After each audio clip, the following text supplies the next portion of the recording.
Don't forget to join our live membership for BWTM Sports now for $2.99 a month. You get to be part of the membership, exclusive membership to BWTM Sports, which allows you to watch troll-free live interviews, live commentary, and much, much more. So get on board and become a part of BWCM Sports today. Okay, without further ado, we have our special guest in the house, the returning guest, the world-class, venerable Uncle James Alli Bashir. Uncle, how we doing? Everything's good. So how you been? Coming along slowly but surely. That's a good thing. That's sure, but slow. Okay, I mean, Um, when I ask that question, obviously I speak to you more often than most. So when I ask that question, I kind of can see a lot more. So obviously, the first thing we've got to ask you is that fight that happened last weekend on Showtime between Claressa Shields and Ivana Habazin. Um, Talk to us about your things, how you felt about it in the run up to the fight. well, in my opinion, I wasn't in the ring. Ivana and Clarissa was in the ring, but from my perspective, Ivana didn't show up. She didn't show up for whatever the reason. I think it is that. Uncle, your voice Yes. it's not clear. Can Go you hear ahead. me? Yeah, I can hear you now. Can you Go hear me? ahead. Um, from my perspective, is Ivana was consumed by the event, and she really didn't perform uh, in the manner in which she's capable of performing for whatever the reason. Whether she was uh, nervous or whether she was consumed by the moment, by the cameras, or whatever the, whatever the case. I've seen Ivana perform far better than what she did perform in that fight. So I don't know what was the problem with her, you know. But I do know that she can box better than what she boxed in that fight. Before the incident happened with you, do you think Ivana would have put on a better performance against Clarissa, or do you think it would have you would still got the same results? Well, I think that I think that my not being there, to train her for the fight, I think it took something from her. Not saying that Stevie Upshur was any less than what I would have been. I just think the connect that Ivan and I had her in a different mode as opposed to her working with Steven.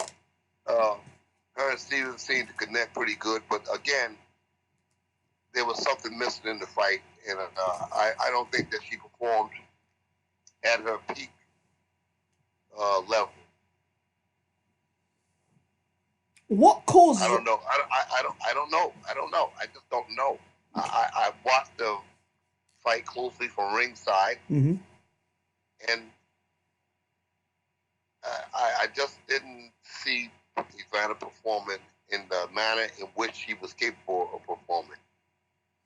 So let's get something in the camp. What was the strategy, or what were you trying to implement? Because it all seemed very confusing in the ring. What was the game plan? Because Ivana said at the end of the fight, no game plan. So there was no game plan. So what was the game plan? Or was there a game plan?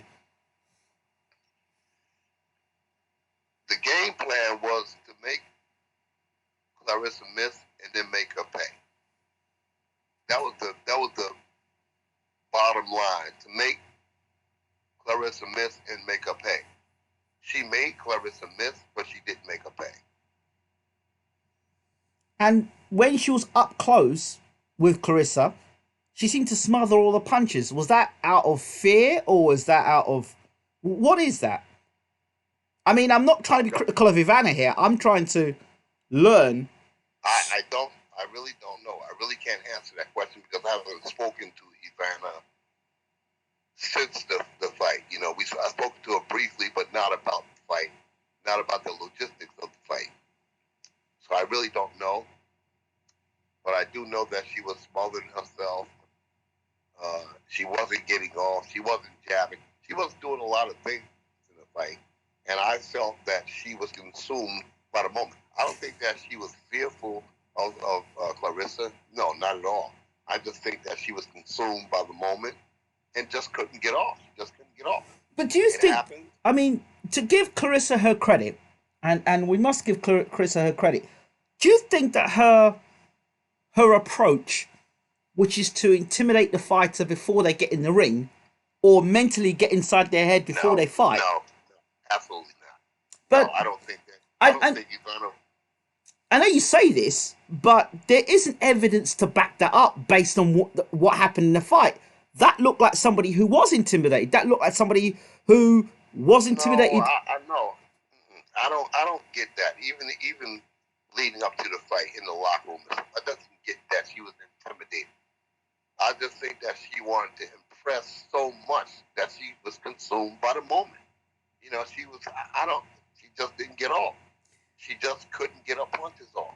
But it's not like it was her first time. She'd fought Cecilia Brækhus. I know, but that was her first time in an event with such a big build-up.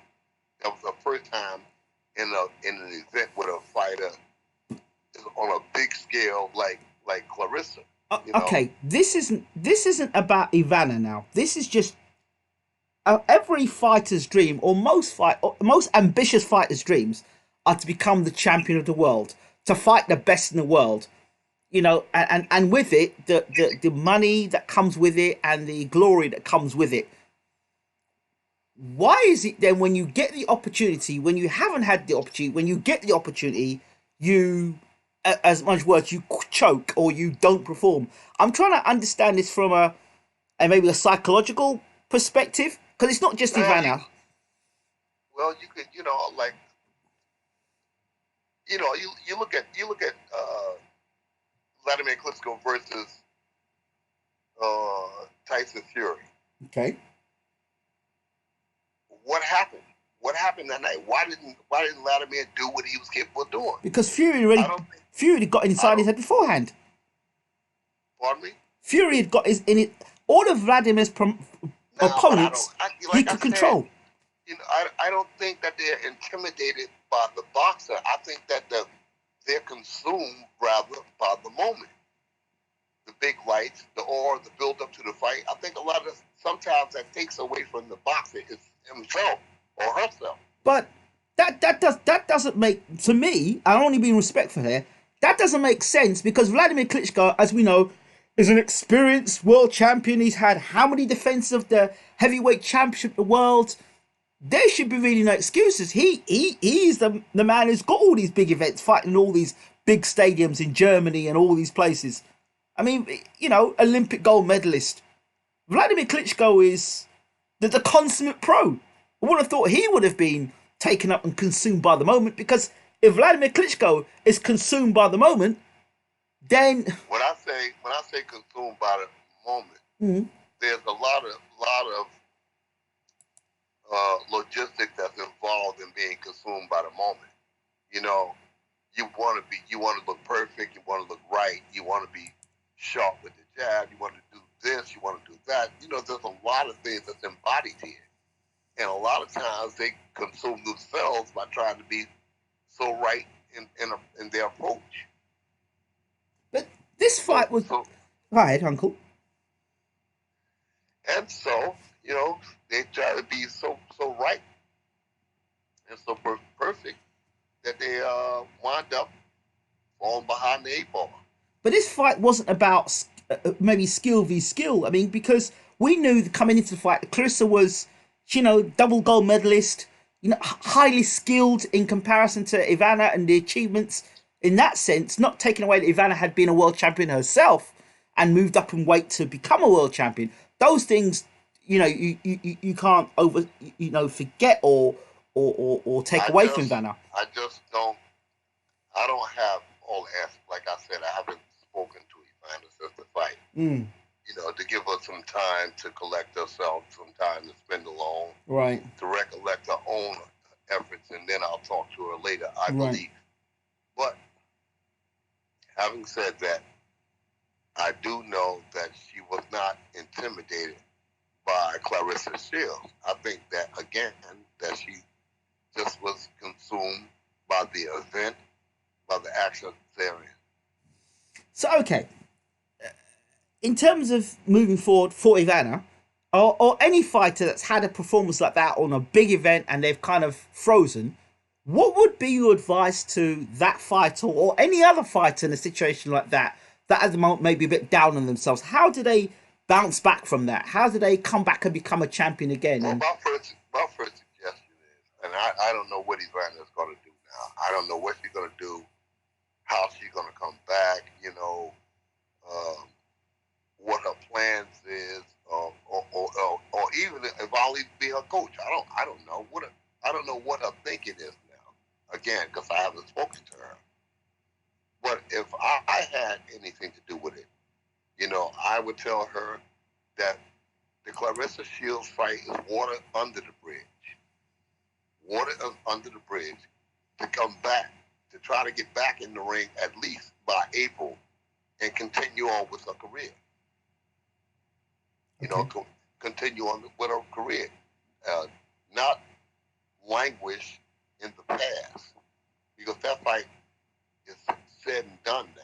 Now it's time to move on and try to recapture with all that she's already learned. Like I said, we've worked together a little over a year, and now she knows that she didn't do good in that fight. She knows. Okay. But it's water under the bridge. Like I said, she needs to get right back in there and go right back to work and forget about that. That fight is done and over with now. All right, let's move on from that. Let's talk about Claressa Shields, the champion, who seemed right at home. Put on on the flip side, put on quite a very good performance against Ivana. Looked very comfortable, even when she was on the rope. She looked very comfortable. In all that's happened, all that's said and done, how do you feel about this? Obviously, your fighter didn't perform the way you want him to perform, or you expect him to perform. Claressa Shields wins, she goes on, and you're recovering from injuries, and you weren't even a fighter. What do you take away from this experience? What's the biggest lesson you've learned from this experience here, moving on from that ugly incident back at the initial weigh-in back then? Well, the only thing I can take away from that is that I stooped to a level of some fucking idiots. All right? Mm-hmm. I allowed myself to be drawn into a situation that normally I would not have gotten involved in. But I allowed my emotions to take over, and I stooped to somebody else's level. That's the only thing that I can take away from that situation, is to move on and not be drawn into pissing contests with people that's really below me in their mentality and their approach to life, itself. These young people now don't have any regard for God. They don't have any regard for eldership. They don't have this new breed of young people just don't have regard and respect for anything. It's including God. So that's what I take away from that. Not to be drawn into a pissing contest with idiots.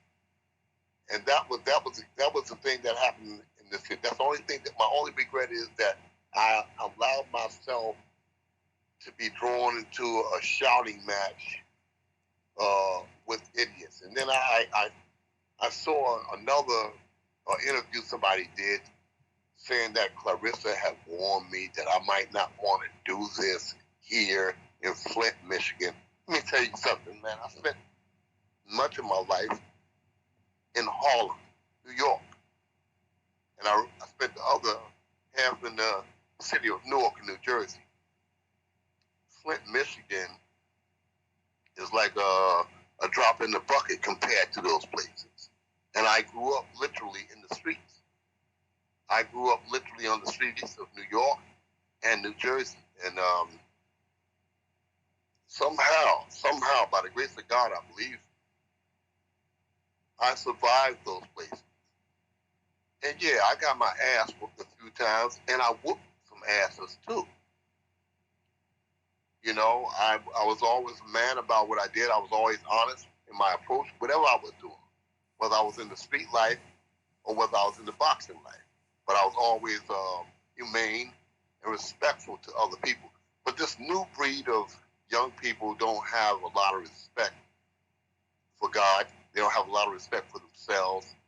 They don't definitely have respect for eldership. I see in New York and New Jersey and other big cities around the United States where it's a common thing now for young people to attack older people.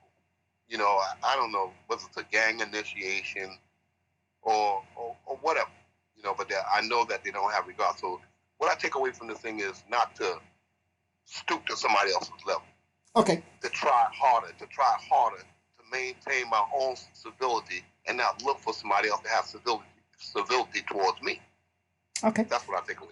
Okay, what I'm going to do something very different in our interviews, because now we have actual members of BWTM. So what we're going to do is, at little segments, I'm going to stop and read their comments out to you, and then you can address them at the same time. One of the things that's beautiful we've got now is that we don't have any trolls in the room or people that come in the room talking nonsense. We have people that are pretty balanced in their view and things, so which is really good. So we'll start with Hamza S, and he says, "What's up, Ingram? Good to hear you, Bashir. Hope you get through this." He then goes on to say, "Clarissa's jab and Ivana's lack of experience made the fight one-sided." Your thoughts, Uncle? I think that Claressa did a good job. You know, she has a amateur pedigree, and that aided her in the fight. But I do think that Ivana didn't show up. Ivana knows better about the jab. She knows better about all the ramifications surrounding boxing. But for whatever the reason, and only Ivana and God knows what happened that night in the ring. But Ivana is a better boxer than what she showed that night. But she just, you know, you've heard this stuff before, that, hey, I just couldn't get off. Yeah. I just relaxed enough to get off. Yep, it happens. But respect is due. Respect is for Claressa. I don't want to sound like the person who's a sore loser. Respect is due to Claressa. She Absolutely. did her job. She did her job. Absolutely.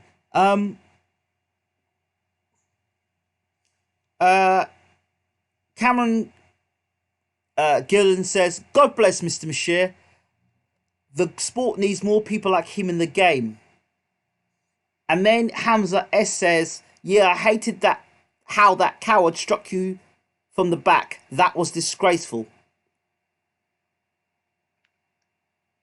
Yes, these people, like I said, they don't have any kind of honor about themselves. A lot of young people are like that young man that struck me. And perhaps one day, somewhere in the future, that same young person will get in touch with what he did to me when it happens to him. You know, I have two friends here. One of them is already buried, and the other one is likely to go to the same place. But two of them suffered brain hemorrhages, strokes, and one of the strokes was so bad that the brain stem was separated from the spine. Wow. When that happens, we know, yes, and when they had these strokes, they fell and they hit their heads, which compounded the doctor's job when they got to the hospital. And I realize how fortunate that I am here now to talk to you, to be able to talk to everybody. I realize how fortunate I am to be able to walk, to talk, to be able to walk up some stairs. Yes. You know, because this person struck me in the crown of my skull, knocked me out while I was standing, and then compounded it when I hit a marble floor with my head. And I had bleeding on the brain in Flint. And then when I came home, I had bleeding on the bleeding on the brain again when I returned to New Jersey.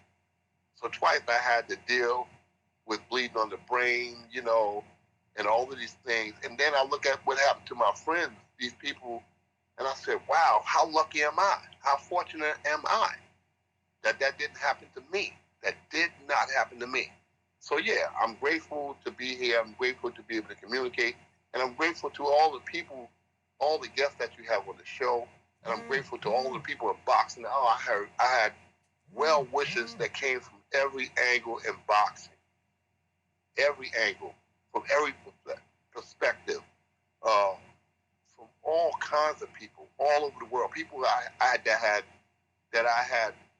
thought forgotten, that had forgotten about me, that wrote me, that called me, that sent well wishes and stuff. So I'm grateful, humble, you know, to be here. Fantastic, fantastic. Okay. There's a question that Cameron's asking, but I have to hold on that question for a minute, and I'm going to put it in its right place. And then we can definitely go on that topic, because we've talked about that before.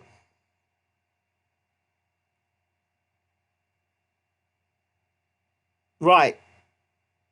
Let's go. Let's talk about Laila Ali, Claressa Shields. Big talk.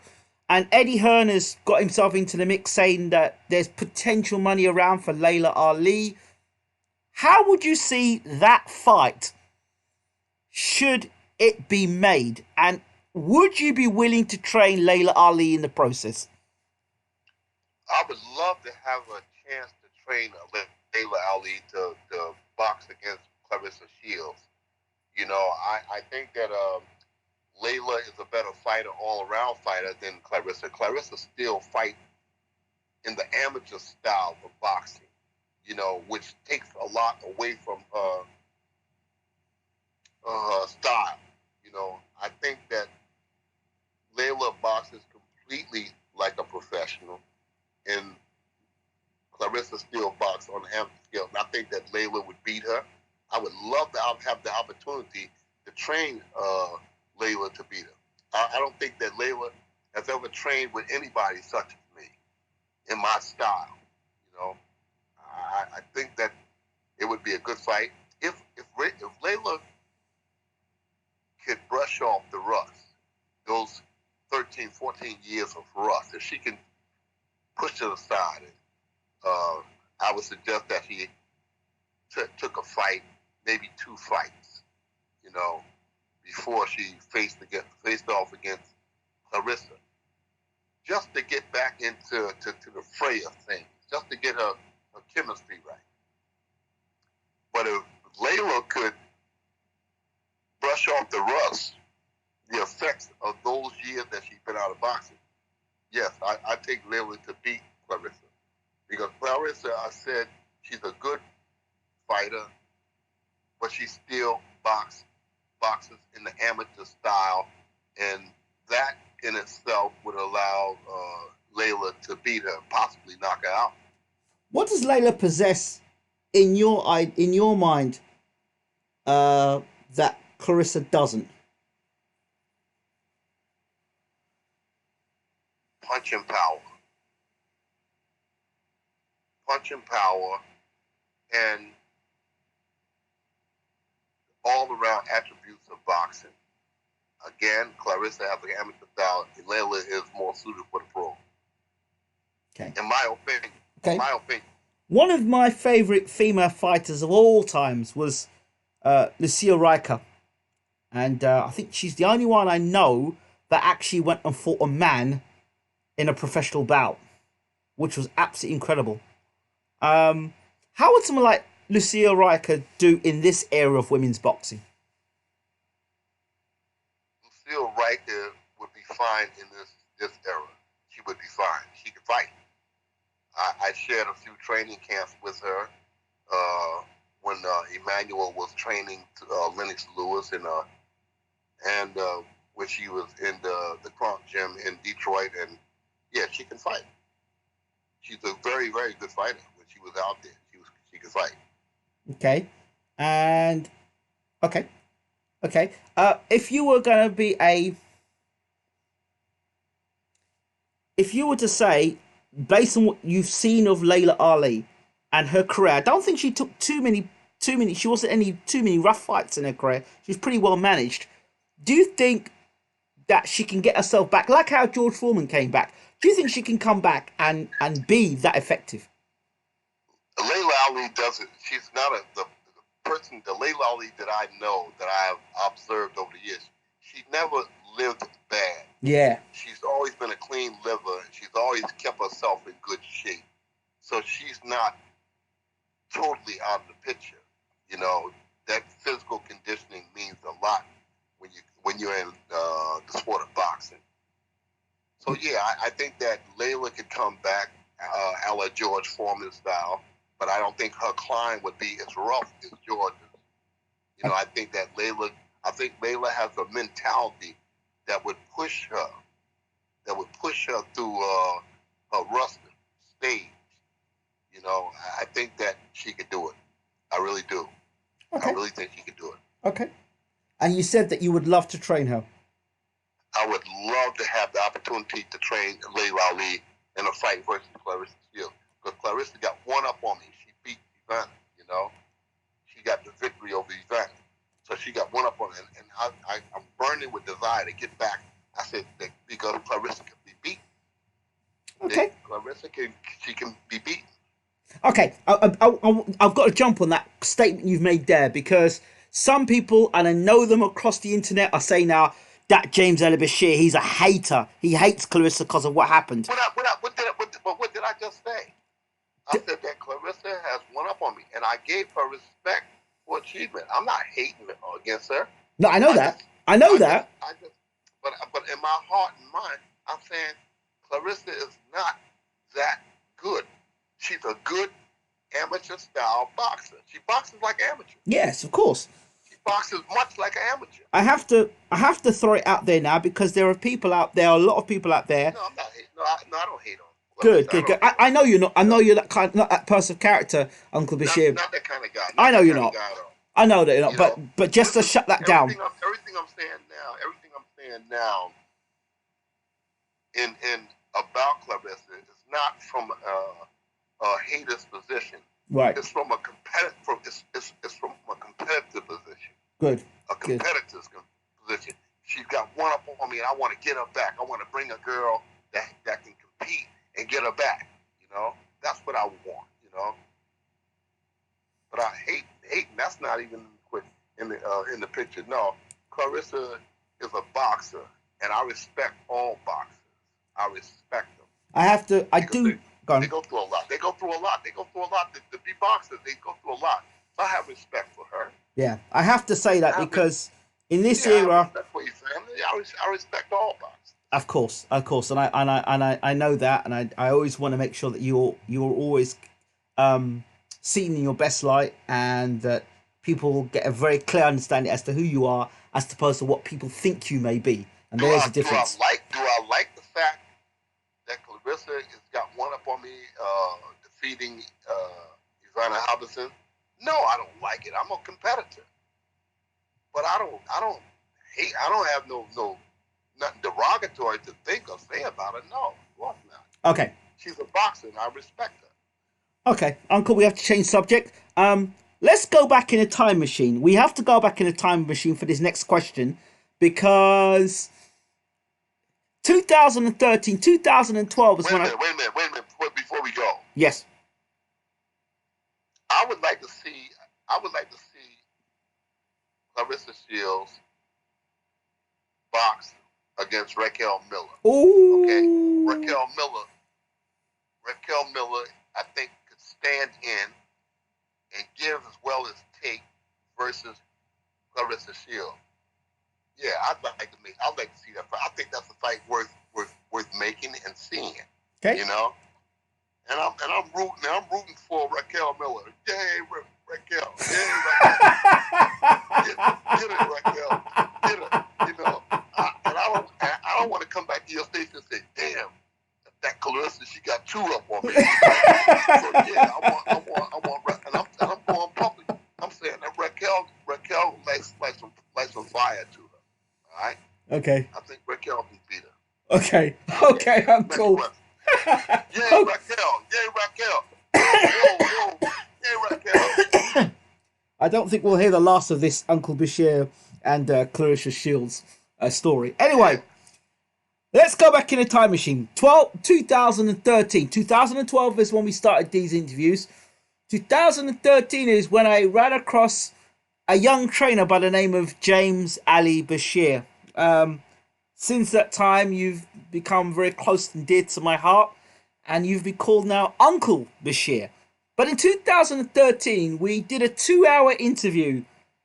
I didn't realize in 2013 that in 2018, 2019, and 2020, the likes of Dillian Whyte and Tyson Fury would be talking about that interview in a roundabout way. We're talking about Vladimir Klitschko's, Vladimir Klitschko's sparring sessions with Anthony Joshua and Dillian Whyte, and more in particular, the Deontay Wilder sparring session. Can you take your mind back to that time as to when Klitschko was sparring Wilder?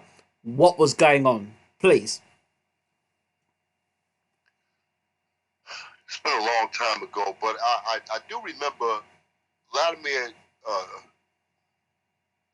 jarring up Wilder on two occasions.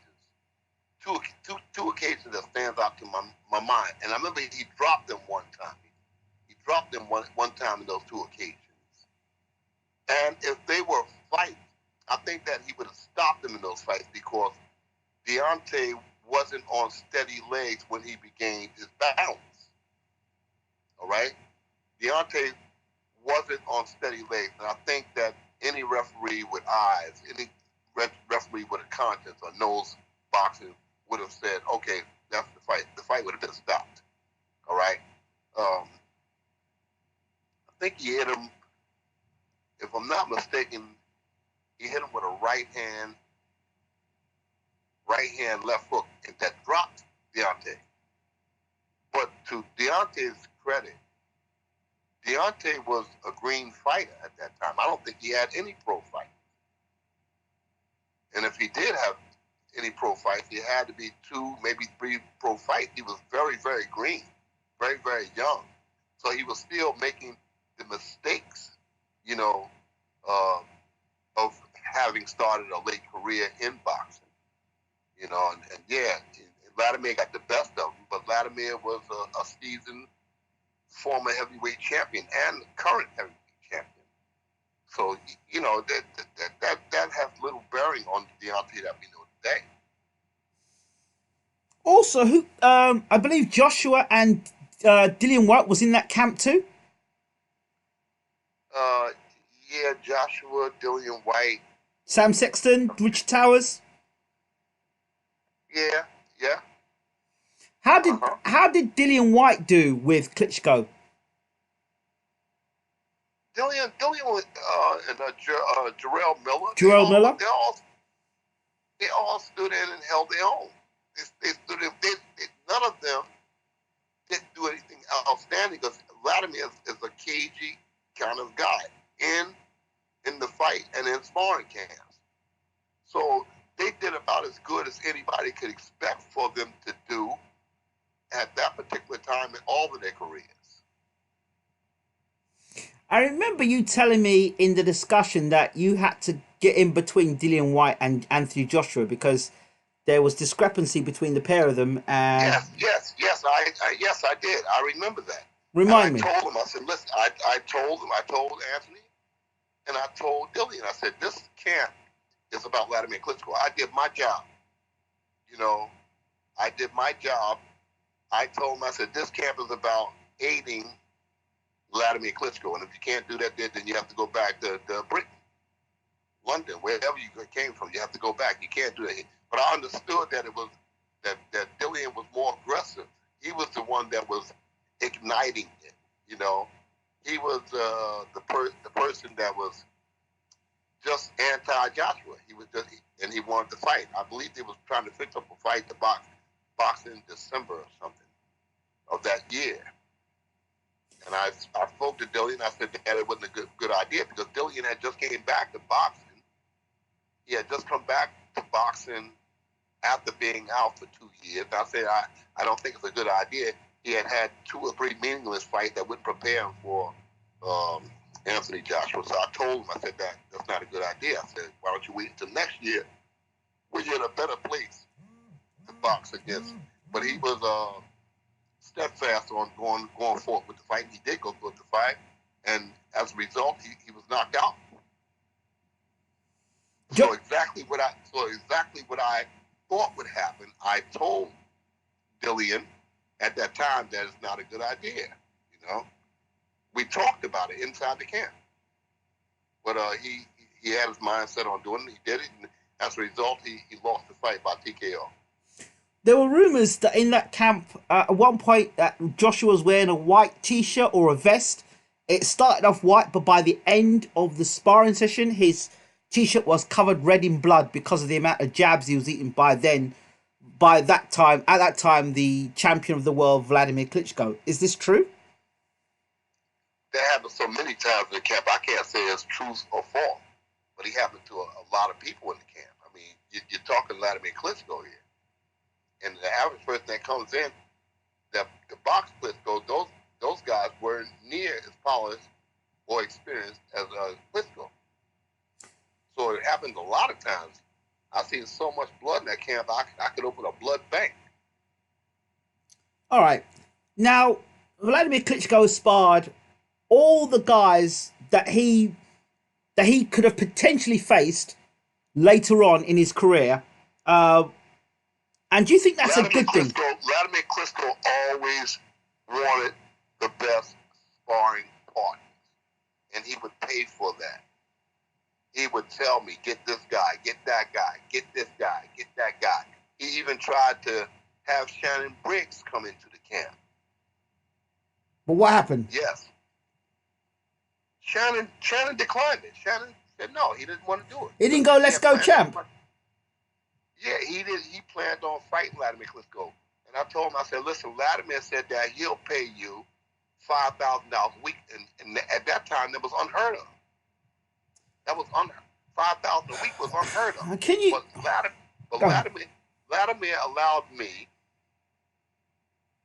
Vladimir Klitschko allowed me to leave his camp and to go and train Shannon for the Ray Mercer fight.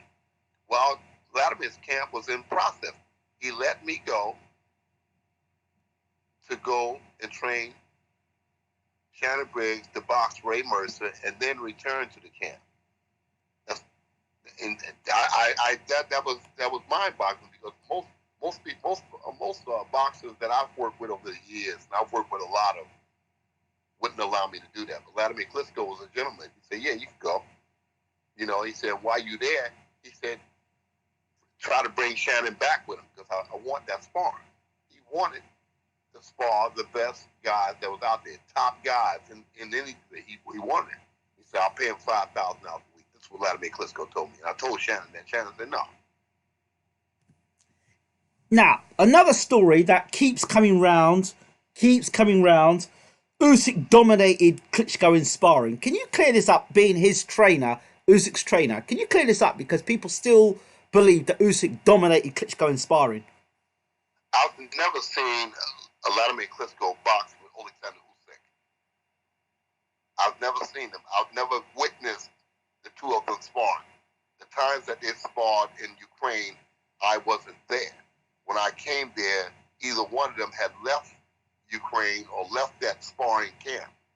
So the times that I returned to Ukraine, you know, either I was there with Vladimir by himself or I was there with Usyk by himself, but I was never there with them together. And when Usyk came to uh, Germany. No, what was it? No, it wasn't Germany. So many places. Ah, when Usyk, Austria. when Usyk came to Austria, he didn't spar Vladimir Klitschko. He didn't box with him while I was there. I never saw them spar. I never saw the two of them. Well, according to Johnny Nelson, behind closed doors, Usyk and Klitschko sparred, and this is a long time ago, and Usyk dominated Klitschko, and Klitschko kicked him out of camp. According to Johnny Nelson, of course. I was never there when the two of them sparred each other. All right, I was there when Usyk was in the camp, but I wasn't privy to any sparring. I never saw it. How did Dillian White handle himself with Klitschko when they were sparring? In terms of, Like I said, he handled himself about as well as one could. But again, Dillian White was inexperienced. So I mean, how much can you do against a guy like Vladimir Klitschko? You know, a former gold medalist, a guy that has so much experience as a pro and a two-time heavyweight champion. So how much could anybody do against a Vladimir Klitschko? but then what does Vladimir learn from that? How does he learn from trained sparring with inexperienced fighters? You know, I think that you can't teach an old dog new tricks.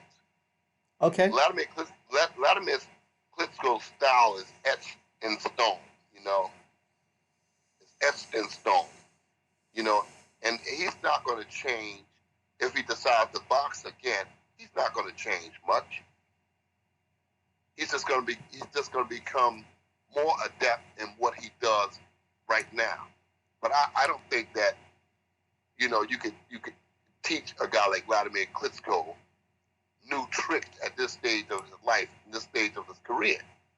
I think that he's just going to hone and adapt to the things that he does well right now. Okay, I've got to go through these questions because some of the questions are to do now and to do. Okay, there's one about. Okay, so let's talk a little bit more while we're on the subject of the whole sparring.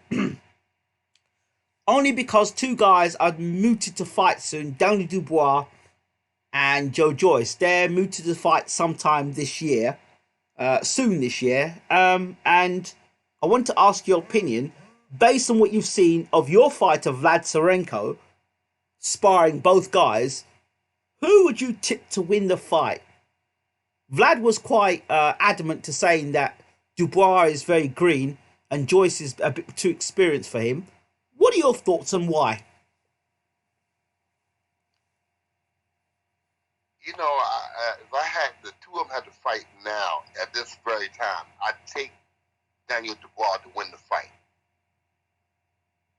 I'd take Daniel Dubois to take the fight.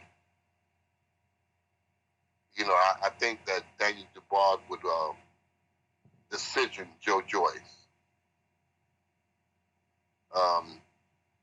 Both of them are good fighters at this stage, and the bout itself would be very, very intriguing. But I would have to lean towards Daniel Dubois to win a decision over Joe Joyce. Why? At this particular time. Because Joe Joyce's fights, I mean, aside from the one fight, Jennings? the Jennings fight, he doesn't go long. He doesn't have rounds in, you know. I think that Daniel Dubois has more experience boxing, dragging the fight out over the rounds. I think Joe goes in and Joe tries to mash a personality ASAP, and that's what he's done. He gets guys out of it, you know. Okay. But I think that if he had to go into a 10-round fight, 12-round fight versus Dubois, I think Dubois outpoints him to win a decision. There was a story I heard that I don't know where the story that Danny Dubois, when he gets put on him, he doesn't like it. As opposed to Joe Joyce, that when he gets put on him, he rises to the occasion. Is this true, or what are your thoughts on that? Say that, please. Say that question again, please. When it's, I've heard stories where people have put it on Daniel Dubois in sparring, and he's not really particularly liked it. Like he's a bully. He likes giving it out, but doesn't like taking it. Whereas Joe Joyce, when it's been put on Joe Joyce, he responds accordingly. Your thoughts is if that's the case? I don't know how to answer that. I don't know how to answer that question. I don't know enough about either guy. Well, if this person's got a character to be a bully, they don't mind throwing punches and knocking guys over when it gets a bit hot and like a flat track bully. It's okay when it's going their direction, but when things start flying back, when punches start being thrown back at them, it's a different scenario. Some guys love that, and some guys can't deal with that adversity. I don't know that I can answer that question. I don't know that enough about either guy to answer that kind of question. Okay. Cameron Gill asked the question, what's the best sparring session that you've ever witnessed?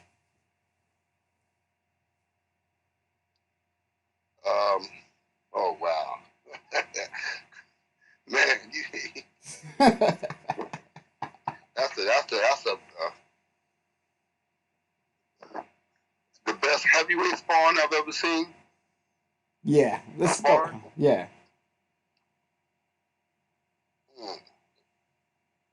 Wow. I would think at this time in my mind, I think Lennox Lewis versus Maurice Howard. Oh, I knew that was coming. I knew Maurice House was coming somewhere into the picture. Man, that was some kind of sparring. I think they did 5 rounds. I've heard the story. Not just from you. One day. They did 5 rounds of blood and gut sparring. And I was like, I had left out of the trainer's mode and went into a fan's mode, you know. I was like, I was like a fan, you know. I thought that was the most intriguing sparring that I had ever witnessed. Why? You know, because it was give and take, and it was technical stuff. It wasn't just bombs. It wasn't 2 guys bombing each other. It was a lot of technical stuff that was going on, you know. And I like that. I like that, the technical part. That, you know, how can this guy defend against this, and how can the other guy defend against that? And they was providing a lot of technical fight inside and out. They was boxing. It was just beautiful boxing. I think it's the best sparring that I had ever seen. Personally, and I have been around for a long time watching different guys spar, you know? Okay. So, yeah. Let's go to some of these questions again. There's a lot of them in the room. Hey, and Maurice Harris versus Vladimir Klitschko. What was that like? Very, very intriguing because Vladimir was trying to get to him. Uncle, less the brandy. Huh? I said less of the brandy or the whiskey. What brandy? I don't know. If it sounded like you pouring yourself a glass of whiskey, you were enjoying yourself. I'm pouring lemonade, man. With a touch of whiskey. Uncle's getting into it. Yeah. Yeah, so questions. Yeah. Do you feel that Vitaly Klitschko retired too early? And do you think he would have been a top heavyweight today? I think he would have been a top heavyweight today. And I think that his retirement, he retired at a right time. Oh. I think he could have did more. But when a fighter's made up his mind that this is it, that's it. I'm not one to push past that. Vitaly versus... I think he would have did good in today's climate. How would Vitaly do today against Wilder? That would be a heck of a fight. That would be a heck of a fight. Deontay Wilder versus Vitaly Klitschko would be a heck of a fight. Because Vitaly Klitschko just has a different mentality than Vladimir. Vladimir is a boxer through and through. He's a boxer through and through. But Vitaly has a I don't give a damn attitude. Let's fight. Vitaly would. I don't know if he can walk through Wilder's right hand, but I'd like to see it. Do you think Wilder can walk through Vitaly's right hand? I'd like to see it. Wow. But Wilder's right hand was something different. Okay. Wilder's right hand is something different. Wilder's right hand got poison ivy in it. Yep. I don't know what's inside that right hand. That right hand is something different. It says good night on it. Yes. Right. When they say devastating, that's a devastating right hand. Night Nurse. Sponsored by Night Nurse. Yeah. Vitaly versus Vladimir, of course, as says Cameron. What do you think? Vitaly versus who? Vladimir. Intriguing. Very intriguing. I think that Vladimir wins the fight on points because Vladimir Klitschko knows that his opponent is through and through. He knows what the advantage of his opponent is, and he knows how to deal with it accordingly. So, I think Vitaly would be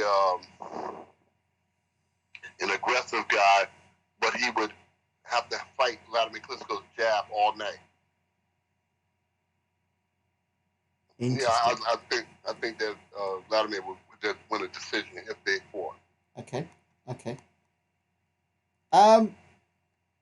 Adam asked the question. He says, "Great to hear you both. February the 22nd. Will there be a different Tyson Fury in the ring due to Sugar Hill's short-term work? Is a different Fury even possible?" I think that Vitaly Klitschko. I think that Tyson Fury dances to the tune of his own music. I don't think that Sugar Hill is going to make such an impact on Tyson Fury, and I don't think nobody else can. It remains to be seen. But I hear Sugar Hill saying that Tyson Fury is going to knock out Deontay Wilder, that he's going to stand and fight. I don't know if that's a good idea, but this is something that Sugar Hill's concept of Tyson Fury is he's seeing. Tyson Fury has never been a stand and punch kind of fighter, and now at this stage of his career, somebody's going to try to get him to stand and punch. Now, I'm not saying that it's out of the question, but it's not likely. I think that if he tries that, it's not out of the question because these are heavyweights. Any heavyweight lands a punch clean, he can get the other guy out of it. But it's not likely is what I'm saying. I think that if Tyson Fury feeds into what Sugar Hill is directing him to do, I think that he's going to get knocked out. That's what I think. Now, there is that percentage that he can get something out of that, but it's not likely that Tyson Fury can stand toe to toe because he has never done it in his career. He's just not that kind of guy. But the trainer's coming in with this grand vision of he's going to knock out Deontay Wilder. Hey, who's to say that he's not? I just wouldn't try it. If I was Tyson Fury, I wouldn't try that. But if he believes he can do it, hey, who knows? I'm a little baffled myself because if you're doing so well, and everyone said he put on a masterclass performance, I don't agree with that either, and he was at Boxing Wilder for most of the fight, why would you go and get a new trainer and change everything up? Can you work that one out? Well, like I say, Sugar Hill is a sensationalist, and he wants sensational results. That's all I can think. He's a sensationalist, and he wants sensational results. He wants to do it, go in there and knock out Deontay Wilder. So he's going to press upon his charge. Hey, this is what we're going to do, and this is how we're going to do it. I don't know, again, if that's a good idea. That you come in and change a guy from being a boxer with Tyson Fury has been his entire career, and now you come in and you say that you're going to change him, and you're gonna sit him down, and you're going to get a knockout. Okay. So I mean, that's a tough order. You know, it's a very tough order. You know, in any case, you're going in there trying to knock somebody out. Right. You're rolling the dice. You're rolling the dice. You worked closely with Emmanuel Stewart, and you would know Emmanuel Stewart better than most. Were you there when? I think so. I think so. Were you there when Tyson was working with Emmanuel Stewart by any chance, or was that before your time? Yeah, I was there. I was there when Tyson visited. Tell us what happened. It was only a few days.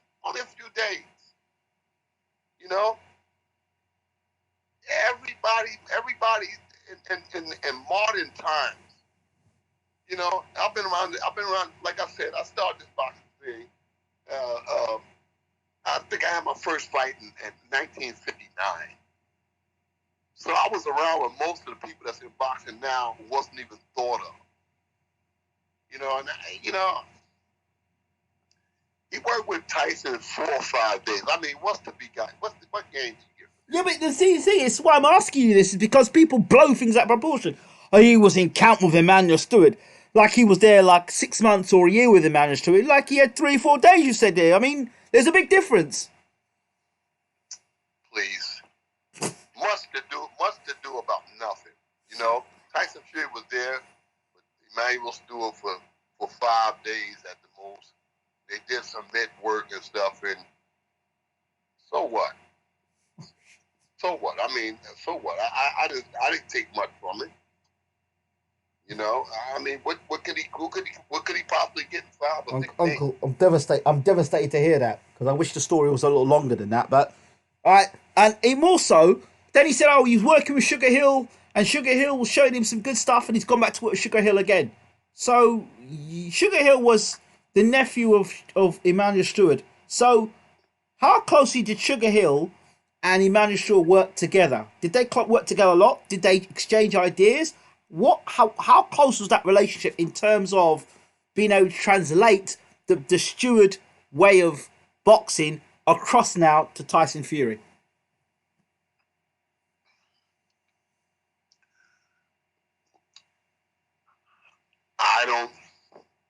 I don't know how to answer that question. I mean, Javen Hill is Emmanuel's nephew, so there was some interactions probably with Emmanuel that I wasn't privy to. When I came to the Crunk Gym, Javen was still a young guy. Jonathan Banks was still a young guy. You know, and those. Wait, when you say young, what you're talking young? Let's get this into perspective so people are clear. I'm saying young. They had to be in a. Jonathan was very young. Jonathan was 15, 16 years old. What? And Jaden had to be 21, 22 years old. So I mean, there had to be there might have been pockets in between my travels back and forth to Detroit where they was getting different things from Emmanuel that wasn't privy to. But I'm saying they were younger guys than me. You know, they were young men when I came to Detroit. And I think that Jaden was primarily working with amateur boxers at the time. So I don't put a lot of stock into saying that Jaden can do this or that for me, Manuel. I don't put a lot of stock in that. Like I said, they were young guys, and if they had pockets in between the times I was coming back and forth to Detroit, from New York to Detroit, from New Jersey to Detroit, I would go out there, I'd stay there 6-7 months, and then I'd move on, then I'd come back for 3 or 4 months. I was in and out all the time, So, what is it, do you believe, that would make Tyson leave Ben Davison to go to Javon Hill or Siobhan Stewart or Sugar Hill?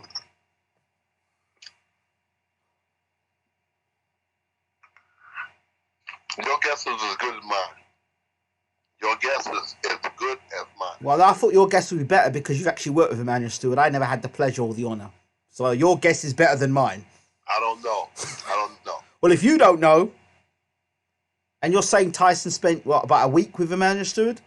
Not the legendary long training camps that I thought he had with...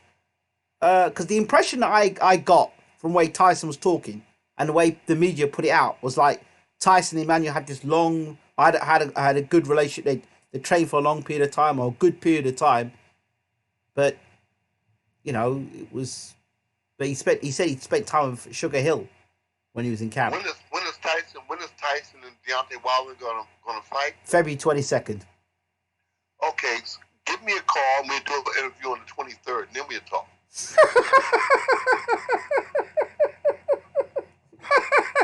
I know you well enough now, Uncle, to know what that means. I think we'll move on. Yeah, let's move on from that subject.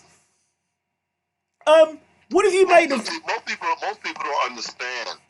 When you get cuts the way that Tyson Fury had cuts, those cuts never heal from the outside in, but rather they heal from the inside out. I don't think his face is ready for those kind of punches. If Deontay can land some punches, he's going to open those cuts up. Because I don't think the face is quite healed. Would you ever consider training Tyson Fury? Asks HC Weather Updates.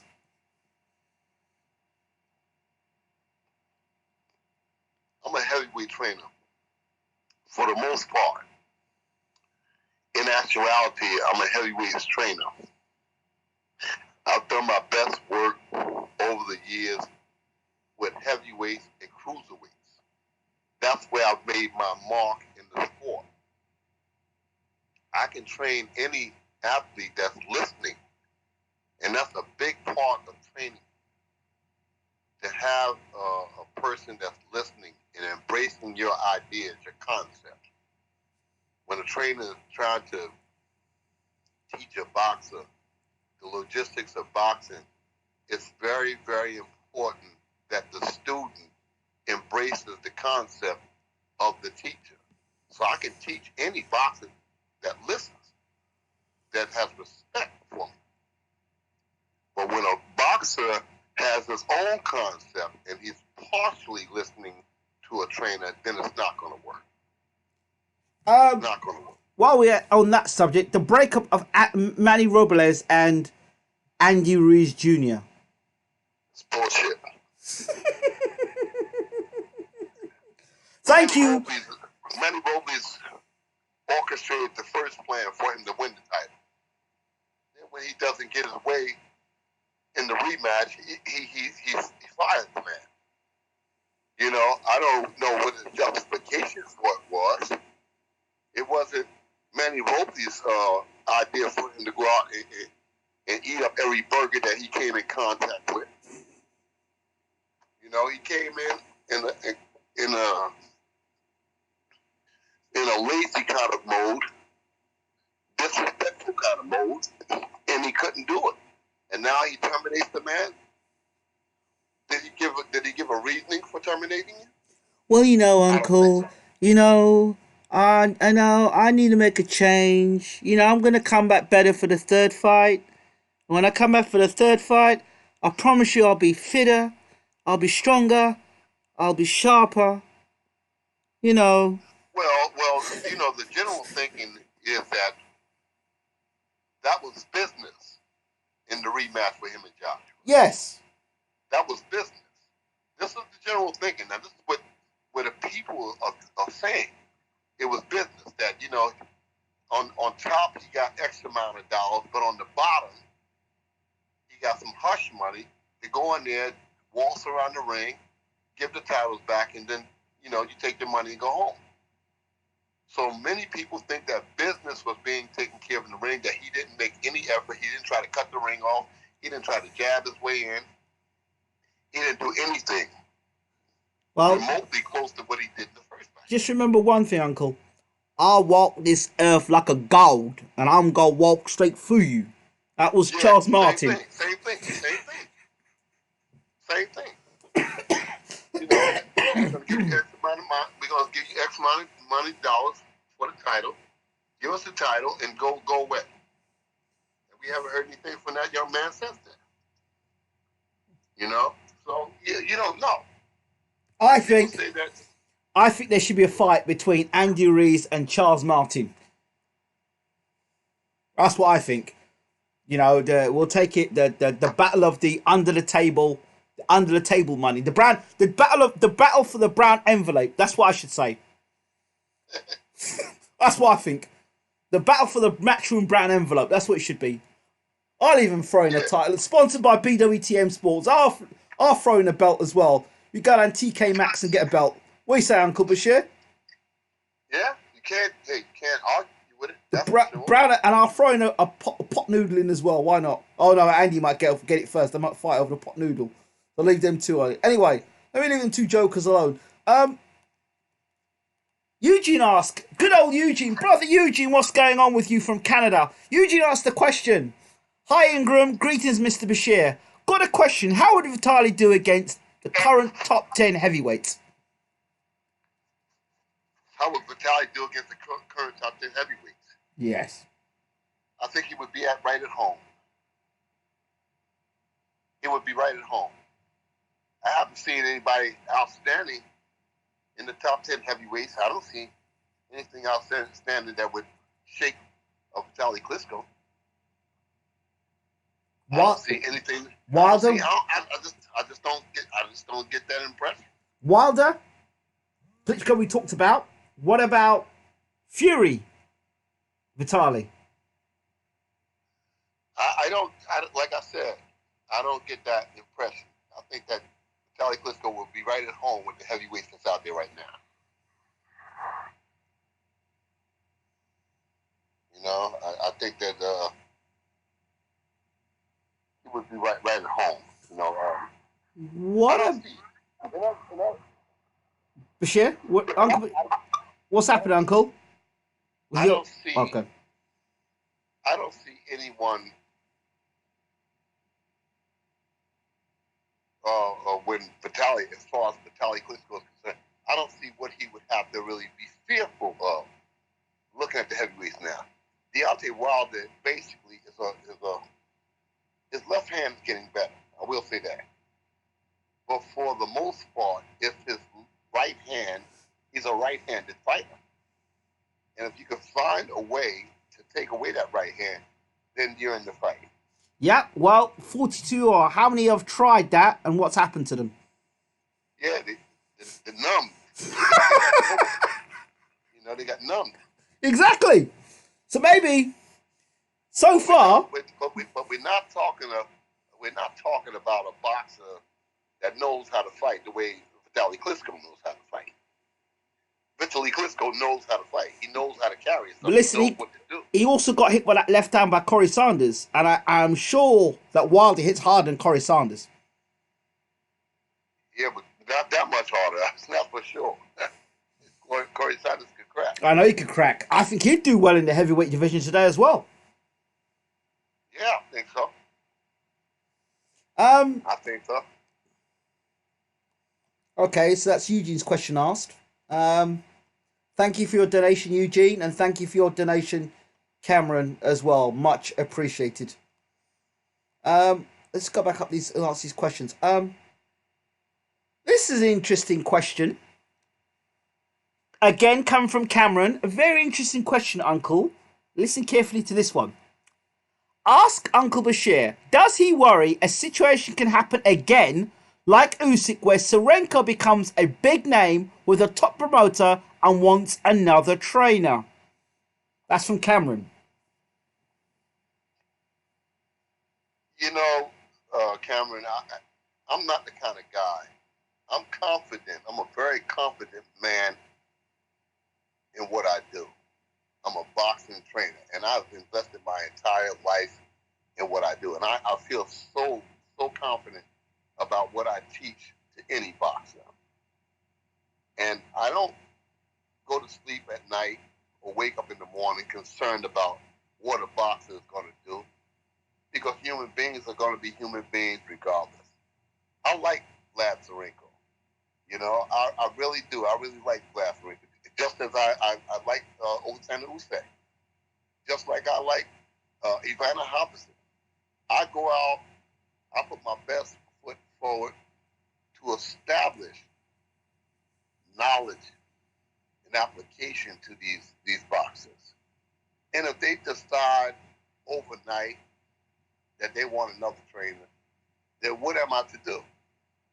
What am I to do? Am I to go through my entire life worrying about, somebody's plans? No. I go out and I do the best that I can and I keep it moving, because when one fighter goes, then there are 10 other fighters that come. Every day I get a call from somewhere in the world for me to work with somebody's fighter, somewhere, I weigh it up and I decide whether I'm going to go forward. Like I said, I have a lot invested in Vladislav Serenko. I have a lot invested in him. I've been with him since he started, and we still have a close relationship. But if he decides at any time that he wants to get another trainer, then so be it. But I'm not going to lose no sleep about it. I'm never going to lose sleep because I know who James Alli Bashir is. I know what I teach. I know that I'm a solid trainer.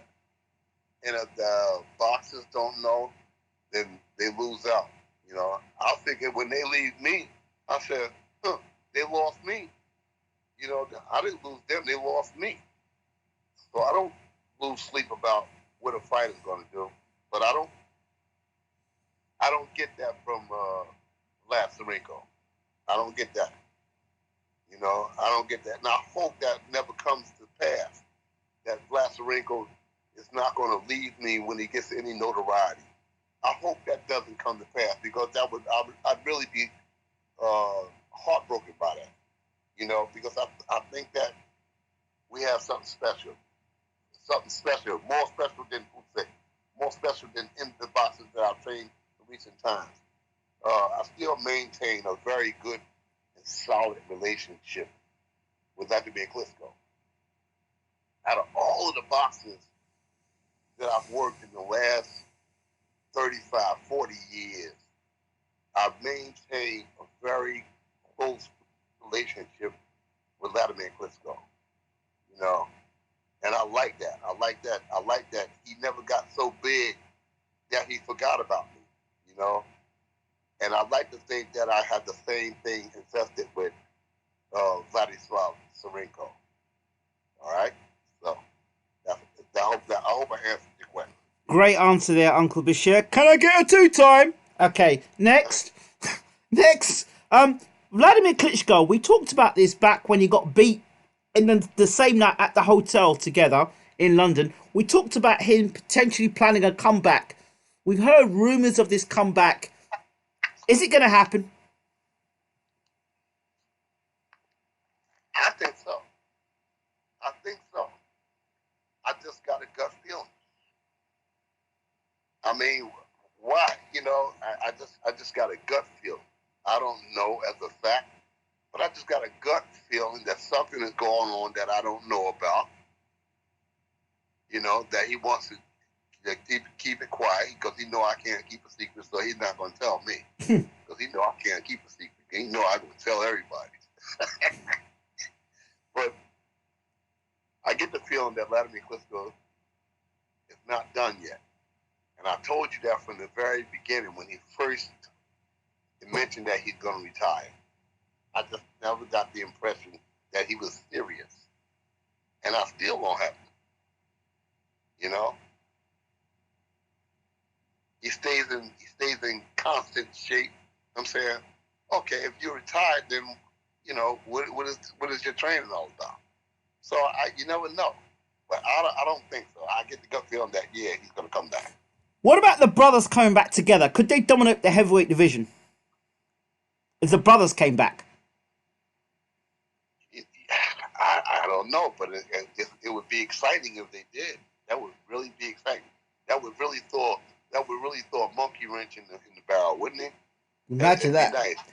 Yeah, it would light up. It would light up the heavyweight division. So Vitali goes down the Joshua route, and Vladimir goes down the Wilder route, or they switch over. Yeah. I think it would be exciting. Okay, all right, fair enough. You know, going back a few years, you and I we would discuss Wilder a lot. Yeah. And I would always say, well, Wilder doesn't do this right, he doesn't do that right, he doesn't do this right. You know, he's awkward. You know, he just has the right hand. Blah blah blah. Yeah. But since then, let's fast forward to today. Right now, I think that Wilder is the guy to beat. I've said it. I think he's the dinosaur in the division. You know? I mean, people say, well, he hasn't fought nobody. Yeah, but he's got 42 out of 43 knockouts. Is that right? 42 out of 43? Is that right? I think something like yeah. Because he didn't stop Stavern in the first fight. Oh no, the Stavern fight. Okay. As well, the first one. No. He got two people that went the distance. Yeah, him and Fury. The first one. Fury and Stavern. Fury and Stavern. So we say, what, he got 44 fights? Yeah, I think so. 40, yeah, about that. 45 fights. When you got that many knockouts, you got to pay attention. You got to pay attention. You got to show respect. All right? You have to show respect and you have to pay attention. You don't get those knockouts. I don't care if you knocked out 44 carpenters. You still knock them out. Knockouts don't come easy. Carpenters. Yeah. Electricians. Yeah. So. But wait, if they come out, but if they come out the yellow pages as unacceptable. Let me tell you something. I don't care where they come from. If you got 44, if you got 43, 42 of them, you have to pay attention. You know, remember I was big on AJ from the start out, but right now I'm big on Joshua. He's the guy to beat the heavyweight division. Wilder. He's Wilder. He's the king of the dinosaurs. He's the king of the dinosaurs, and I respect that. And another thing that I just don't like, you know, is no one is respecting the fact that Mark Breland is a trainer. I don't hear nobody talking about that. JD's and Mark Breland are the trainers for Deontay Wilder, and nobody says nothing about their achievement. That they've got somebody that's been in the saddle so long and that they're doing such a good job with them, and nobody's talking about them. Why? Why don't they get more ink? Those guys have worked for probably the most special training effort in the last 50 years. Because they got a guy that can't nobody touch him. Nobody can touch him. Deontay Wilder. Nobody can touch him. And after this fight with Fury, then everybody's going to realize that nobody can touch him. So you're going with Wilder you're saying Wilder's going to win this fight then? In my mind, Wilder's going to win the fight. You know, Wilder's going to win the fight. That's what my thinking is. My thinking is in rematches, he seems to do pretty good in rematches. And he seemed to go to sleep quickly in rematches as well. Listen, Wilder is going to win the fight. Fury is in the picture, but I have to if I'm betting, I'm betting my money on Wilder, and I'm betting on by KO. Okay. What about Dillian White versus Alexander Povetkin? Because that Ruiz fight ain't going to happen. I think it's a Povetkin versus White. What do you think? Is that the fight that's coming? I believe so. It's the way Matchroom works. I believe Dillian White will fight Povetkin. What do you think? Interesting fight. Interesting. That's a pick'em. Really? That's a pick'em. Why? Yeah. Because Povetkin is a good puncher, and he's a good strategist in that ring. You know, and Dillian White is not no walk in the park. Yeah, but did you see Povetkin the other day when he was walking up them steps? He could just about walk up them steps. I'll tell you, it don't take a lot to land the punch. Oh wow! And if Povetkin can land the punch, he can get some. He can make sense. You're giving people like Riddick Bowe hope. I'm telling you, it's a pick'em fight because Povetkin is old, but he can still time that right hand. He can still time it. You know, Dillian White against in Parker's fight, it shows some vulnerability. You know, that he can be hit and he can be hurt. But he showed that in the Oscar Evans fight as well. Yes, in the Rivas fight too. So Dillian White is in a position where he's exchanging with Povetkin. He will give Povetkin possibly the only chance that Povetkin got to land those punches. Oh boy! You know, they said the last thing to go on a fighter is his punching power. Povetkin can punch. Okay. Povetkin, and remind you, Povetkin hurt Michael Hunter.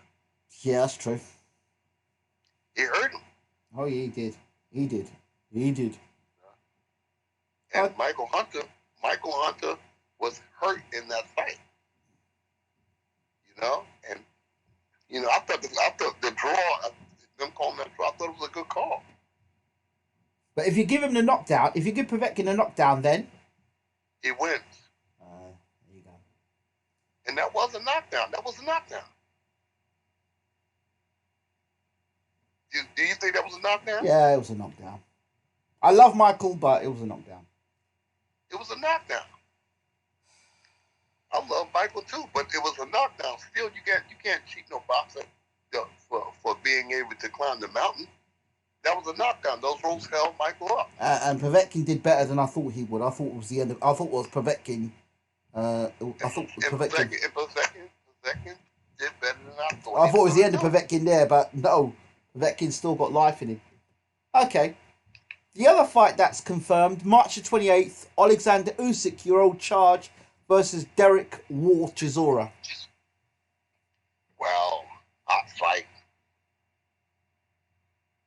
That's a very hot fight. That's a very, very hot fight. When's the fight supposed to take place? March 28th. Oh, that's a good fight. That's the kind of fight that the heavyweight division needs. That's a hot fight. I like that, you know?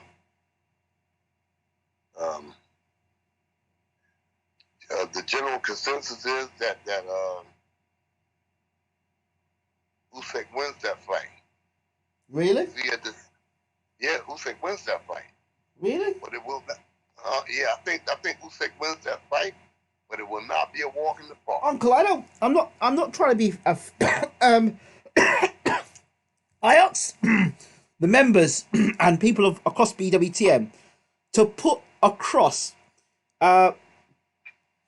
Usyk being trained by you after you won the WBO title, and that last fight you had, and then post Usyk, and which Usyk would be more effective at heavyweight? The Usyk that you'd be training, or the Usyk that's currently being trained? And then I'm asking you now, the difference between the Usyk that you were training and the style you were implementing to Usyk, as opposed to the direction they're going down with Usyk now, and how does that affect him as a heavyweight? Well, I think that he's vulnerable in that he's trading now as opposed to boxing. Usyk's forte, in my opinion, is boxing. You know, when you boxing, when you're out there moving and grooving, sticking and moving, that's what the sport is built on. And I think that's where Usyk's best stock is, in his ability to land with speed and accuracy and move out the way. The last couple of fights, I've seen him trading and exchanging and getting hit, you know. And my implementation to him was not to get hit, you know. And we know what Chisora is going to do. Chisora is going to impress him.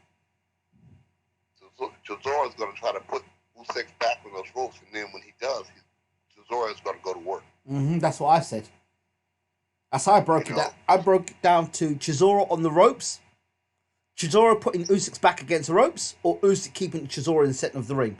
That's how I see the fight going. Yeah. Chisora is a beastly type fighter. He's gonna try to put enough pressure on Usyk to reduce his movement. If he's successful in reducing Usyk's movement, you're gonna see something interesting. You're gonna see some interesting stuff. I said, if I'm Chisora's trainer, I tell him, listen, don't worry about losing the first few rounds. Work Usyk's body like never before. Work his body, break his body down, and in the second half of the fight, climb on top of him where all that movement stopped, and then take it into a dogfight with him. Second half of the fight, and look for stoppage late on in the fight. Your thoughts? I think it's a good idea. I think it's a good idea. Hey, Uncle. But I would have Usyk to pay particular attention into circling. Yeah. Hey, Uncle. To keep him circling. Uncle, see, you're teaching me. I'm learning from you over the years. I'm learning. Yeah. That's exactly what you said here. Is exactly the game plan I've put in my preview to the fight. And keep a wicked jab. Chisora's face. I'm frustrated. Chisora's body. Frustrated. In his face and in his body. Mm-hmm. You got to keep that jab going.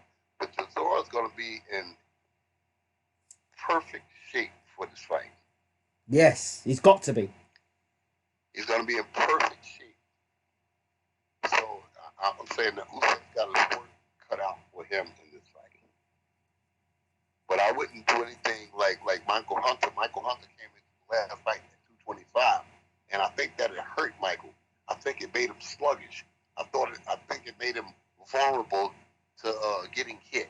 I think that Michael and Usyk and the smaller heavyweights, I think they should not spend so much time trying to impress people that they're big heavyweights. Just be smart heavyweights.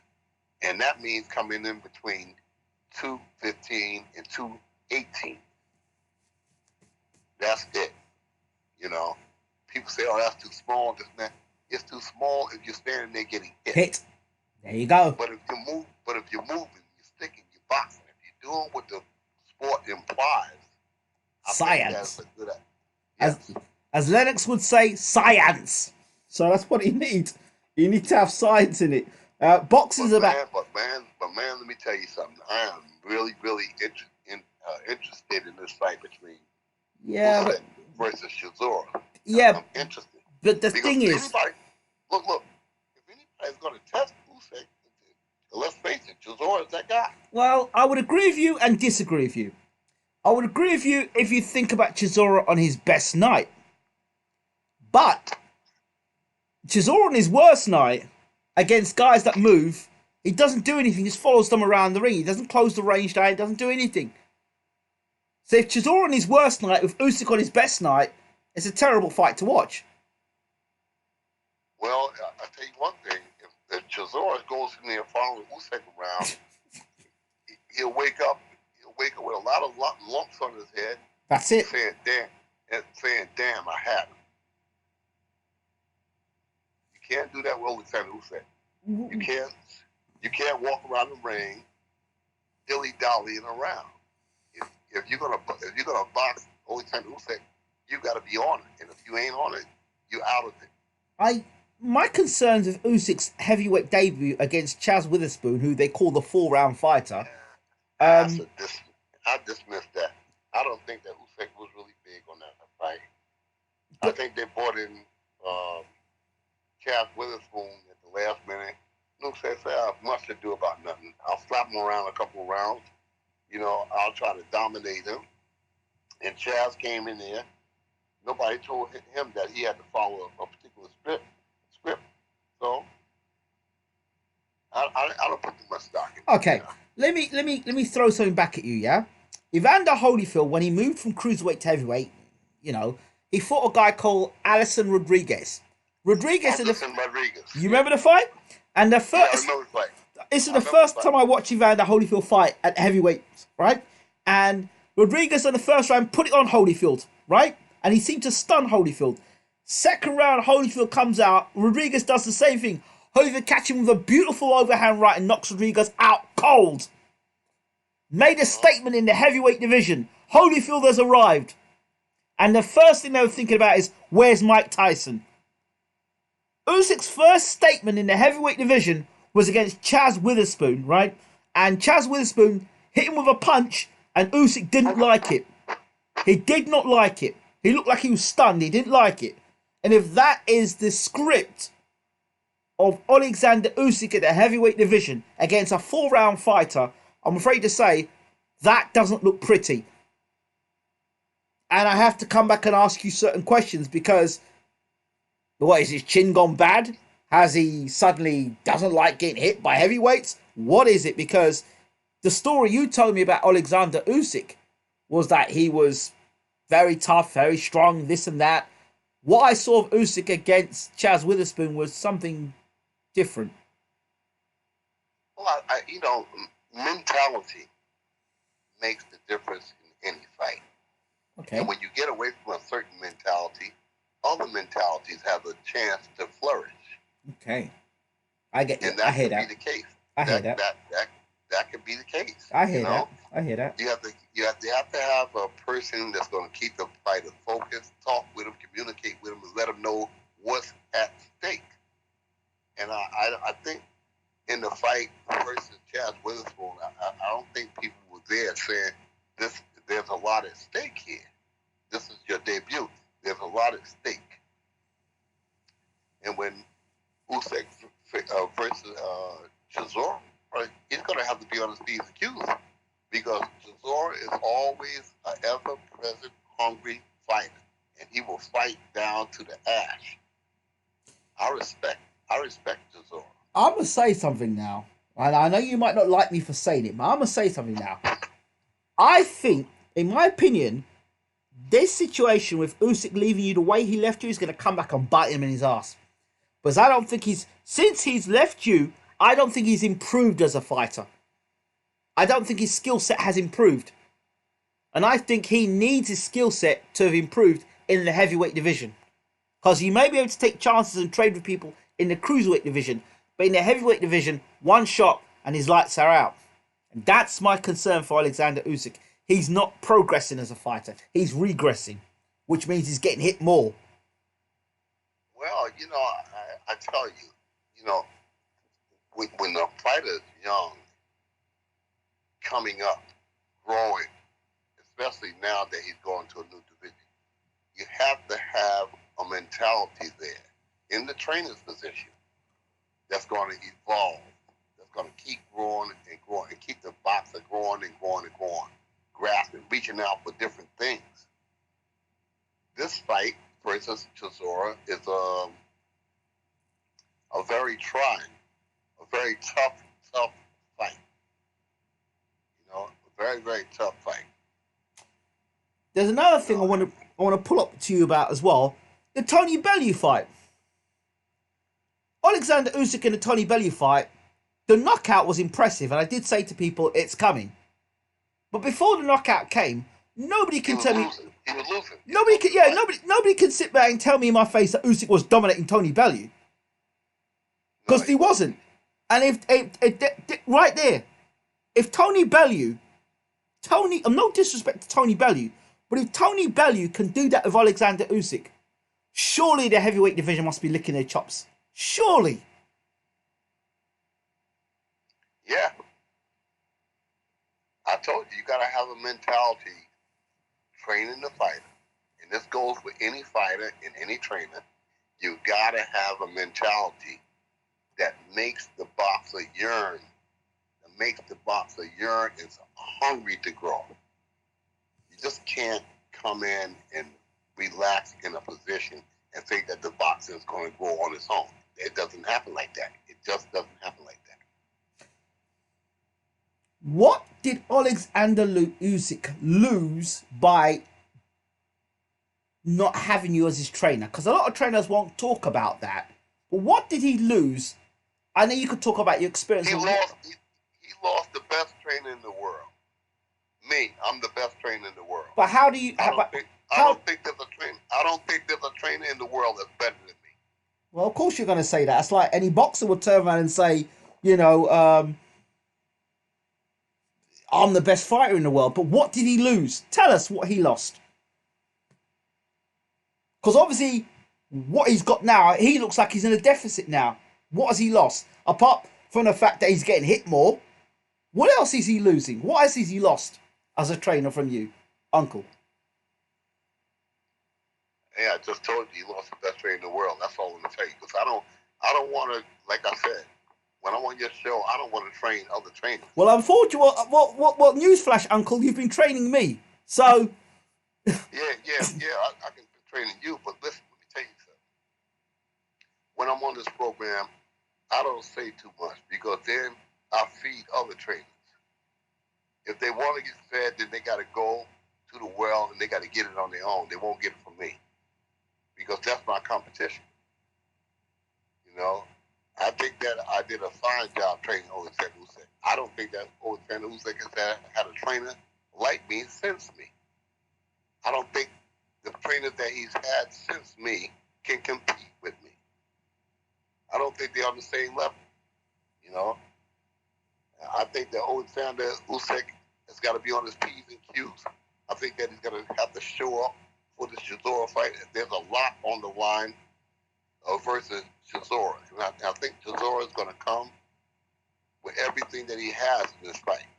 Because Chisora knows I knock out Usyk, that gives me a rebirth in the heavyweight division.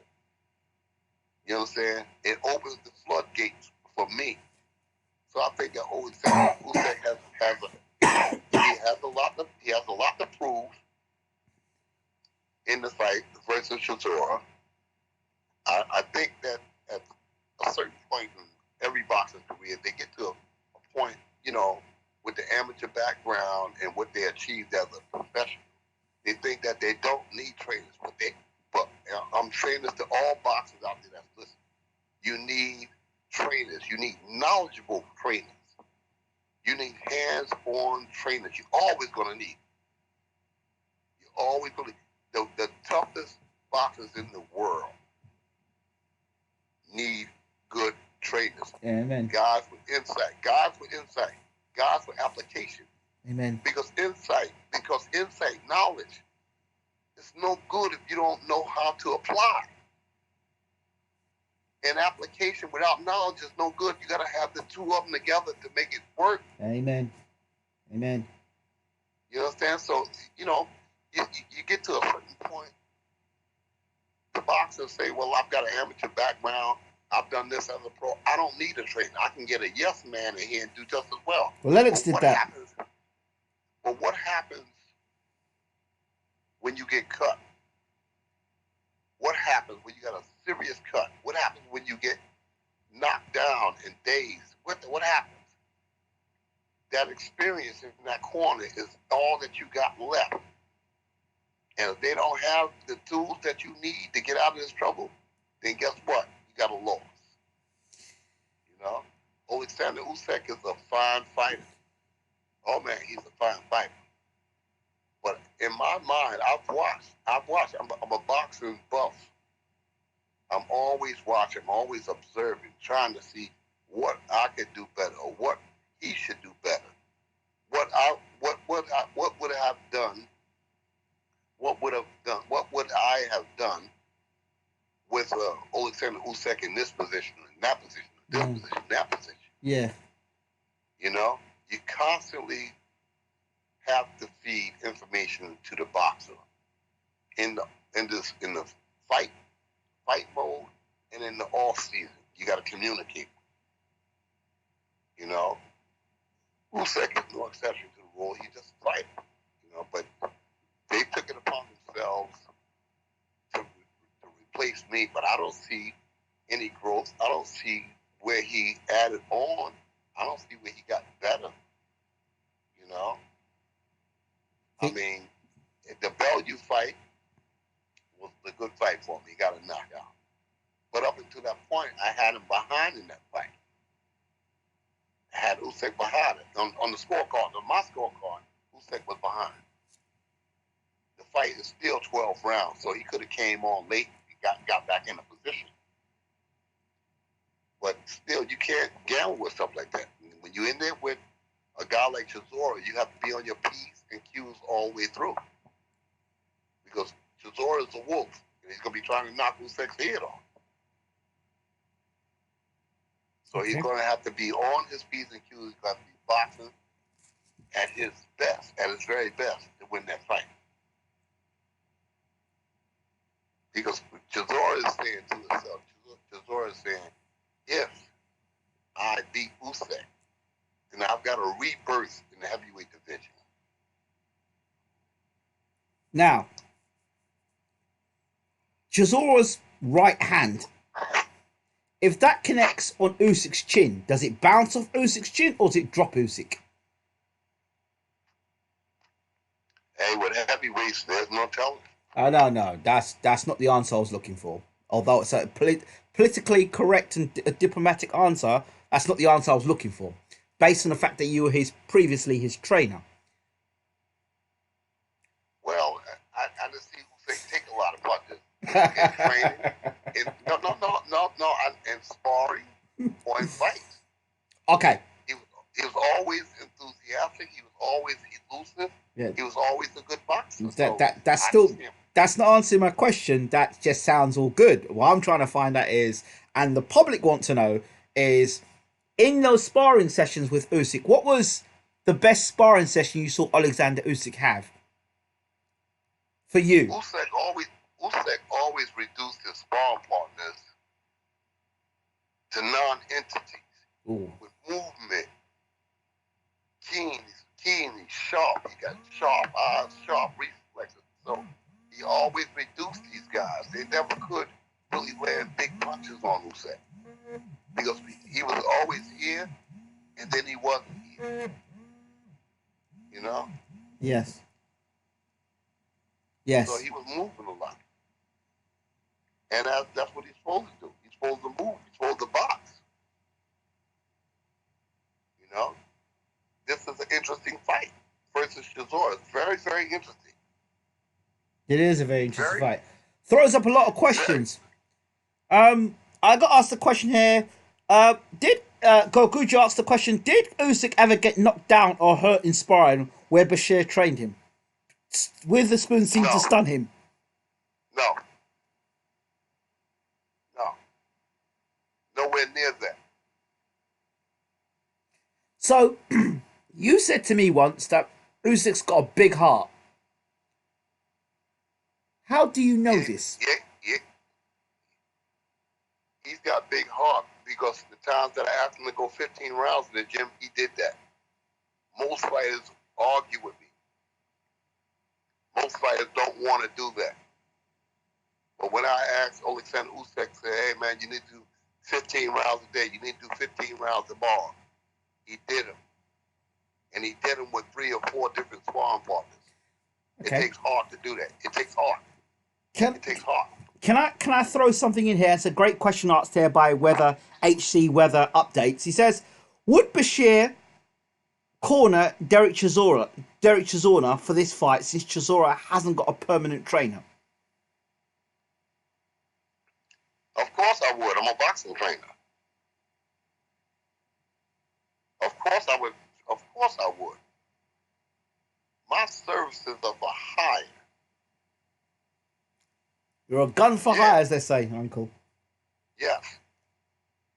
You know, I mean, you know, I've seen prosecutors become attorneys and become attorneys for the same people they was prosecuting. So, you know, this is a business. This is a business. Uncle, it's not a business, it's a business. It's a business. Yeah. I certainly would. I would train Chisora for it. And if I tell you what, if I did train Chisora, then Usyk Mountain would be harder to climb. Woo! Because I'm the only one that knows how to beat the Alexander Usyk. I don't care.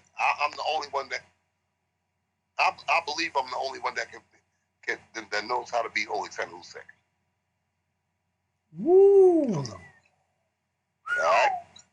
I'm the only one that knows how to beat him. That would be very tasty, but can you get Chisora to listen to you? That's the question.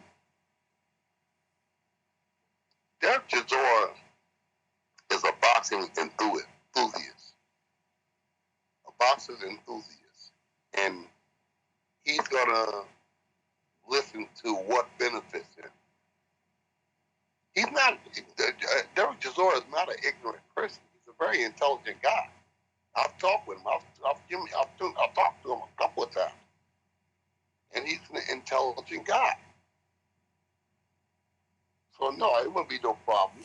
Yo, so people who are listening to this, deliver the message. Get it out there. Get it across social media. I heard it here on BWTN Sports. Bashir would train Chisora for the fight against Usyk. Best trainer in the world.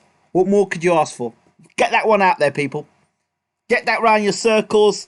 Get it out there. You heard it on BWTN Sports. Exclusive. And guess what? Yep. I would train Usyk to fight Chisora. Okay. So they need to race. They need to erase my phone number. They need to have a race to get to my phone number. Yes, that's good. It would be beneficial for either of them to have me in their corner. Oh, because I know how to beat the other, how to make it easiest to beat the other. Do you know who I'd like you to train? If I had my way. The two fighters I'd love you to train, if I had my way. Joseph Parker and Andy Ruiz. Yeah. Yeah, I could train both of them. Do you see that? Do you see what I'm talking there? And I would like to train them. Because I think Parker's got the foundations to become a heavyweight champion of the world. A bona fide, proper heavyweight champion of the world. You know what I mean? Unified. I think that I would like training either guy for reasons that are obvious and reasons that are not so obvious. But both guys are good guys I think I could train. They're both durable. They both can punch. They both have got experienced former champions. Okay. Could you ask the question for you? Does Uncle Bashir prefer Usyk's famous catchphrase, "I am very feel," or Chisora's famous catchphrase, "Iglas me"? Which one you prefer?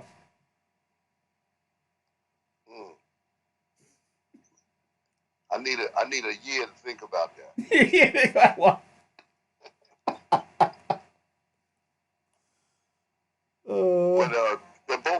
But both of those guys, Alexander Usyk and Derek Chisora, they're very intelligent guys. Okay.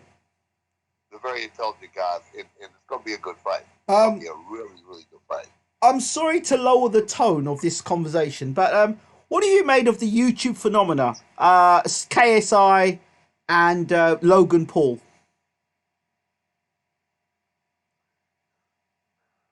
Okay. I didn't invest any thought of that. I didn't watch it. None whatsoever. No. No, I didn't watch it. No. Okay, I didn't think you would. What do you think of these guys earning more money than professional world champions?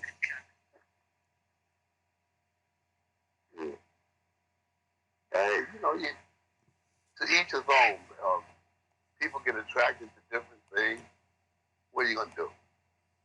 The media, fans will attract to. Uncle, you're breaking up. I said the people's out there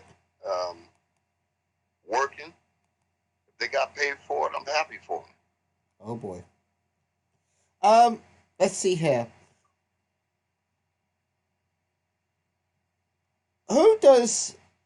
Well, no. What does? Oh, hold on a second. Hold on. I've got a couple of questions here to ask you, Uncle. Can you ask Uncle Bashir? Hamza asked the question if he can break down what went wrong with J Rock versus Jelson Rosario. I think J Rock abandoned his jab and staying in the pocket too long was his own doing. I'll answer that one for you, Hamza. His chin's not very good. But Uncle Bashir, please. I just think that Rosario came in there with a wrecking machine mentality. He didn't care what was going on in that ring. He made up his mind that I'm gonna get J Rock, and he got him. You know, he was walking through everything that J Rock was throwing at him, and for some reason Rosario looked bigger than J Rock. And I don't know whether that was the case, but he looked bigger and stronger. He was just walking through J Rock's punches. He took everything that J Rock had to offer, he fired back, and hey, he got results. A fighter that you know, or you know of now, Martin Bakole, who got beat by Michael Hunter that night, and you warned me about Michael Hunter against Bakole. I told you. Bakole's now fighting Herkovich on the same night as Usyk versus Chisora. Who wins between Bakole and Herkovich?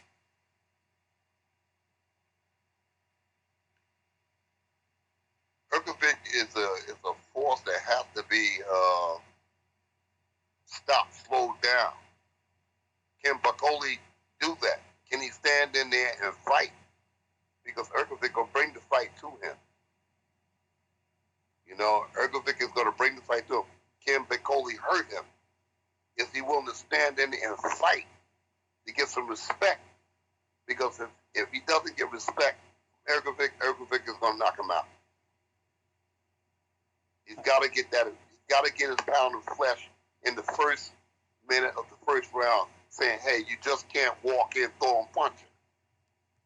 You got to get that respect. If you don't get that respect, you know he's fighting a losing cause. He's going to get knocked out." Joseph Parker versus Marius Vac. Marius Vac is just a semi-gatekeeper now. You know, that's all. He's not looking to do nothing. He's resigned to being the gatekeeper. I don't see any change in his style, any change in his efforts. You know, so I can't see him doing nothing in the heavyweight division with the present mentality. He just wants the guy that shows up to give people a hard time, and then when he get beat, he's beat. Okay. Cameron wanted to let us know that Derek Chisora said he glassed me. I'm going to physically shoot David Haye. He wanted to let you know that.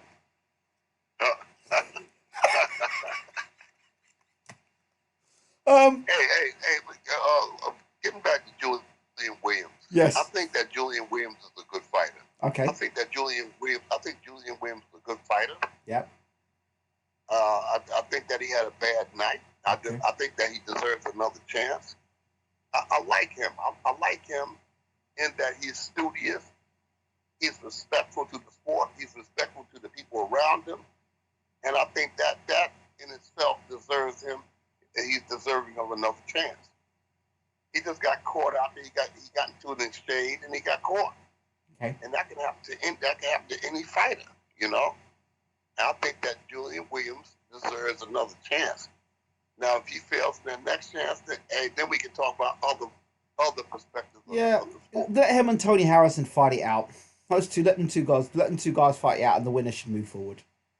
That would be a good fight. There you go. Or See, either, what's the other kid? There's another kid there in the junior middleweight division. who? That Charlo beat. Charlo beat. Lubin. Yeah, Lubin. So you got Lubin, Harrison, Tony Harrison, and J-Rock. J-Rock. Yeah. Let we them call have a round robin. for a Charlo leftover title. What do you think? Yeah, let those guys have a round robin and go from there. Okay, sounds good. On the subject of Charlo, this is a guy I really like. Not the other one. I'm talking about the older brother, the middleweight. A fight that fascinates me is Charlo versus. They twins. You mean the middleweight, right? Yeah, the middleweight. Yeah.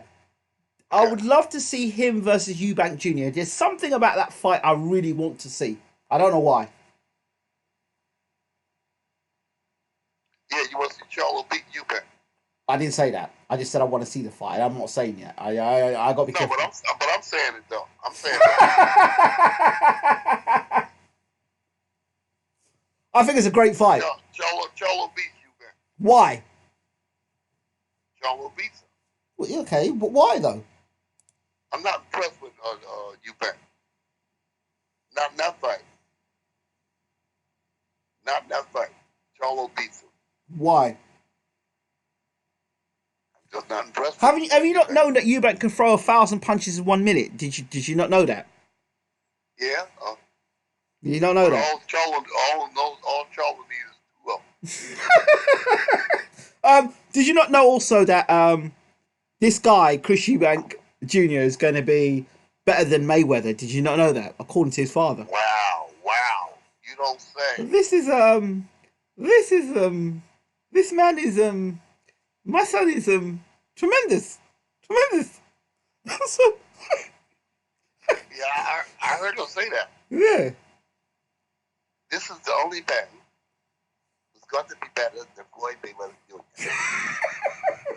That's right. You heard it here first.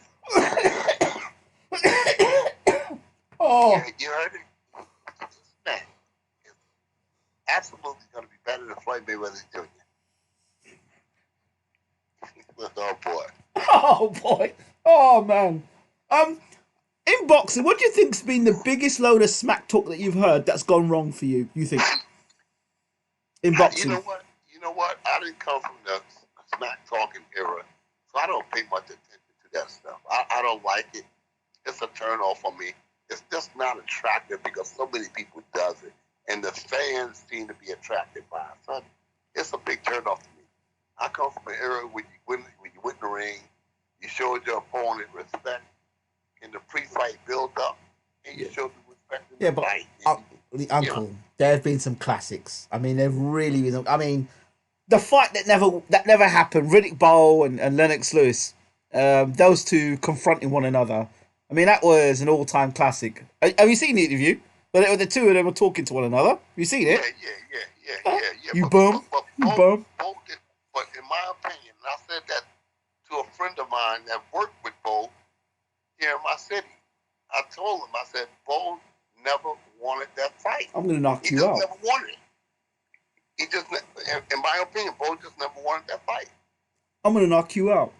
Well, why don't you do it then? You ain't doing shit. I never come off my feet. You need help from rep. Yeah. I'm going to knock you out.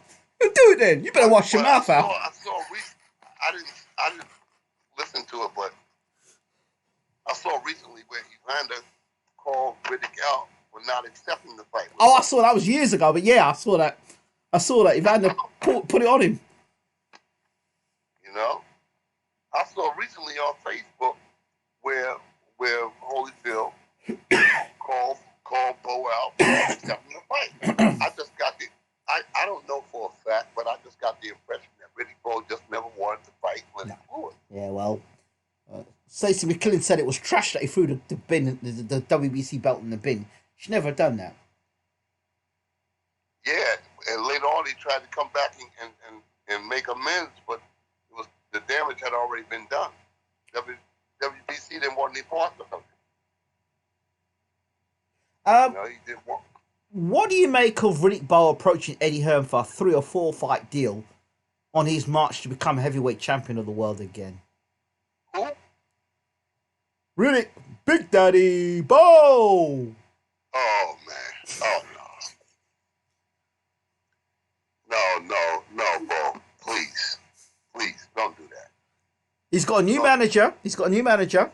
And I believe they're going to try and get 3 fights this year because he's serious and lose all the weight and become heavyweight champion of the world again. That's the plan. Bo is he's got a new manager. Yeah, he's got a new manager, and they're planning a 3 or 4 fight deal to become heavyweight champion of the world. Oh God! Oh God! That's not that.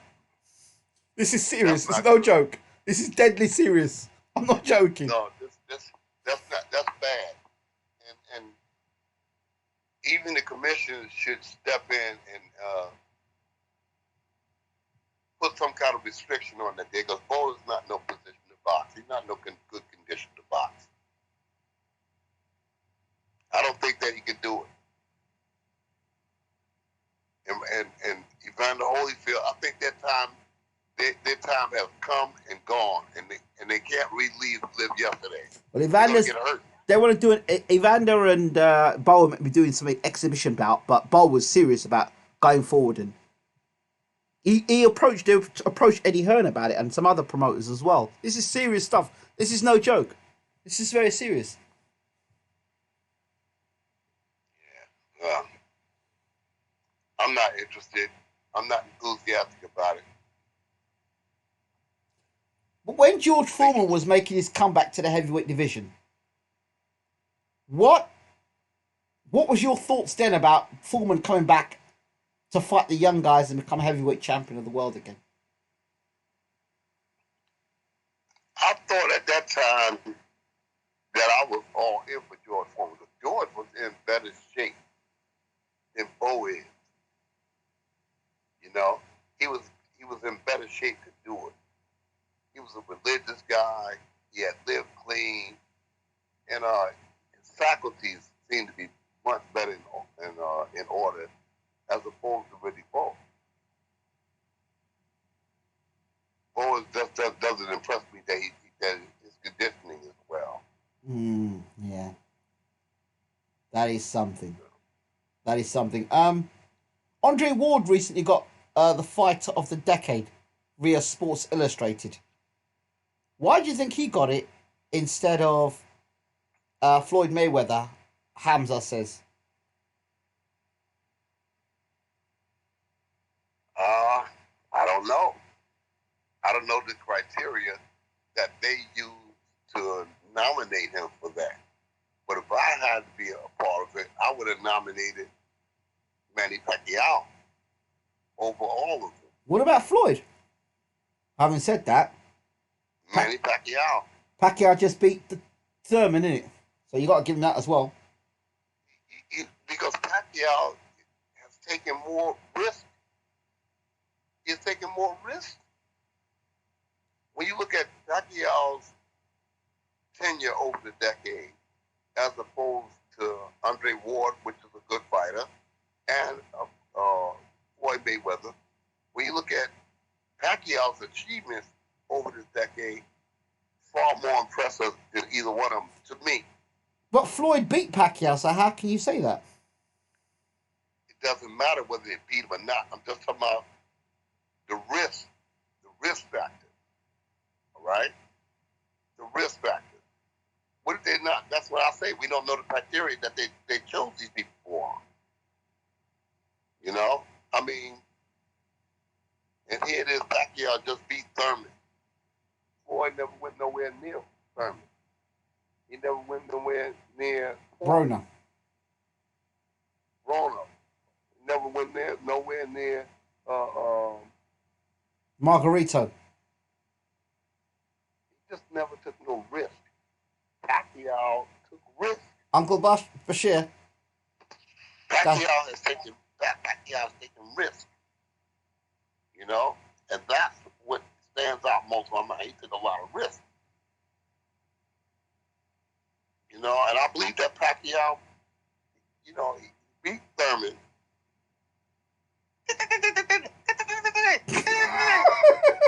Boom. Manny Pacquiao. He knocked him down with the first round. Yeah, that's it. Thurman talked too much. I now call him Once Upon a Time because it was Once Upon a Time. Thurman was one time. It is no more times. Spence. Oh, Yeah, Spence. Spence. Nah, that I want to hear your take on Spence. The clear indication with Spence that he's got an alcohol problem.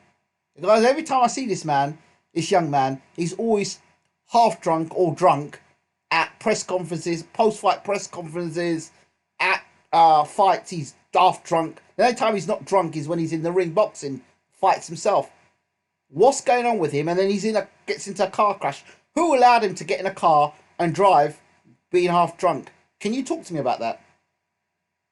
No, I can't because I don't know enough about the situation or about Errol Spence. You know, he's a young man, and young people get involved in different situations, and a lot of it is involved with drinking alcohol. So that's all I have to say about that. It's a critical point. You know, I was saying to a friend of mine a day before yesterday that being young is a dangerous time in all of our lives.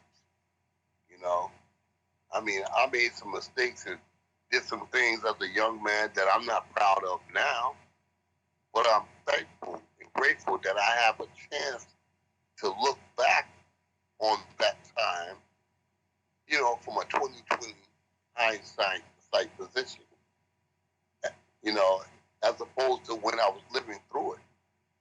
So yeah, Earl might be subjected to drinking or whatever other vice he has. He just has to get through it. You know, he has to get through it. When I say that, you know, he should seek help, I don't mean no psychiatrist. I don't mean no AA meetings, but maybe somebody in his family that he can communicate with that would give him good advice. You know, and if need be, go to an AA meeting. Whatever it takes to break the fight. But young people, it's a dangerous time in all young people's lives because they make mistakes that 20 years from now, if they live that long, they'll look back and regret it. You know, they'll say, wow, look what I was doing then. Sometimes it takes time to get past those kind of times. Okay. What have you made of Spence talking about? He wants to come straight back after that car crash, and he wants to fight Danny Garcia or Pacquiao. What are your thoughts on that? I think you better rethink that in both cases because Danny Garcia is not a walk in the park either. You know, Danny Garcia knows how to fight. You know, so I think that he needs to come back slow, just to test and see where he's at. I was very concerned that Pacquiao was jumping at the bit to fight Spence since the car crash because he didn't want anything to do about Spence before that. But I've always seen Pacquiao as an opportunist. If he sees his opportunity to fight you and you may have a weakness somewhere or the other, or he can draw weight from you, or there's any way he can get advantage, he did that. He was quick to want to fight Thurman because Thurman ain't fought for a whole year or so. So now he wants to go after Spence because Spence. Well, I think that Pacquiao deserves to pick and choose. I think that he's taken enough risk in his career. I think he's done enough in boxing. So if he wants to sit back and say, "Look, I want to fight this guy, I'll fight that guy," he deserves that. But let me ask you a question. Is that risk after risk after risk? But hold on. Is that a risk? When he fought De La Hoya and De La Hoya hadn't fought in that weight division for about 10 years, is that a risk? When he weight drained Cotto, was that a risk? Are those fights risks, or do they look like risks when the fact of the matter is he's drawn weight from these guys? When you got a guy that came up from 108 pounds all the way up to the welterweight division, yes, it's a risk. When you got a guy that fought through 3 or 4 divisions to get to where he's at now, yes, it's a risk. A big risk. Manny Pacquiao is a phenomenal athlete, a phenomenal fighter. He's one of my all-time greats. This guy is just spectacular. And how many times did he fight the people the lower weight class guys? Yeah, I know. Oh, I'm not knocking Pacquiao. I think Pacquiao's a great fighter. No doubt, great fighter. Three.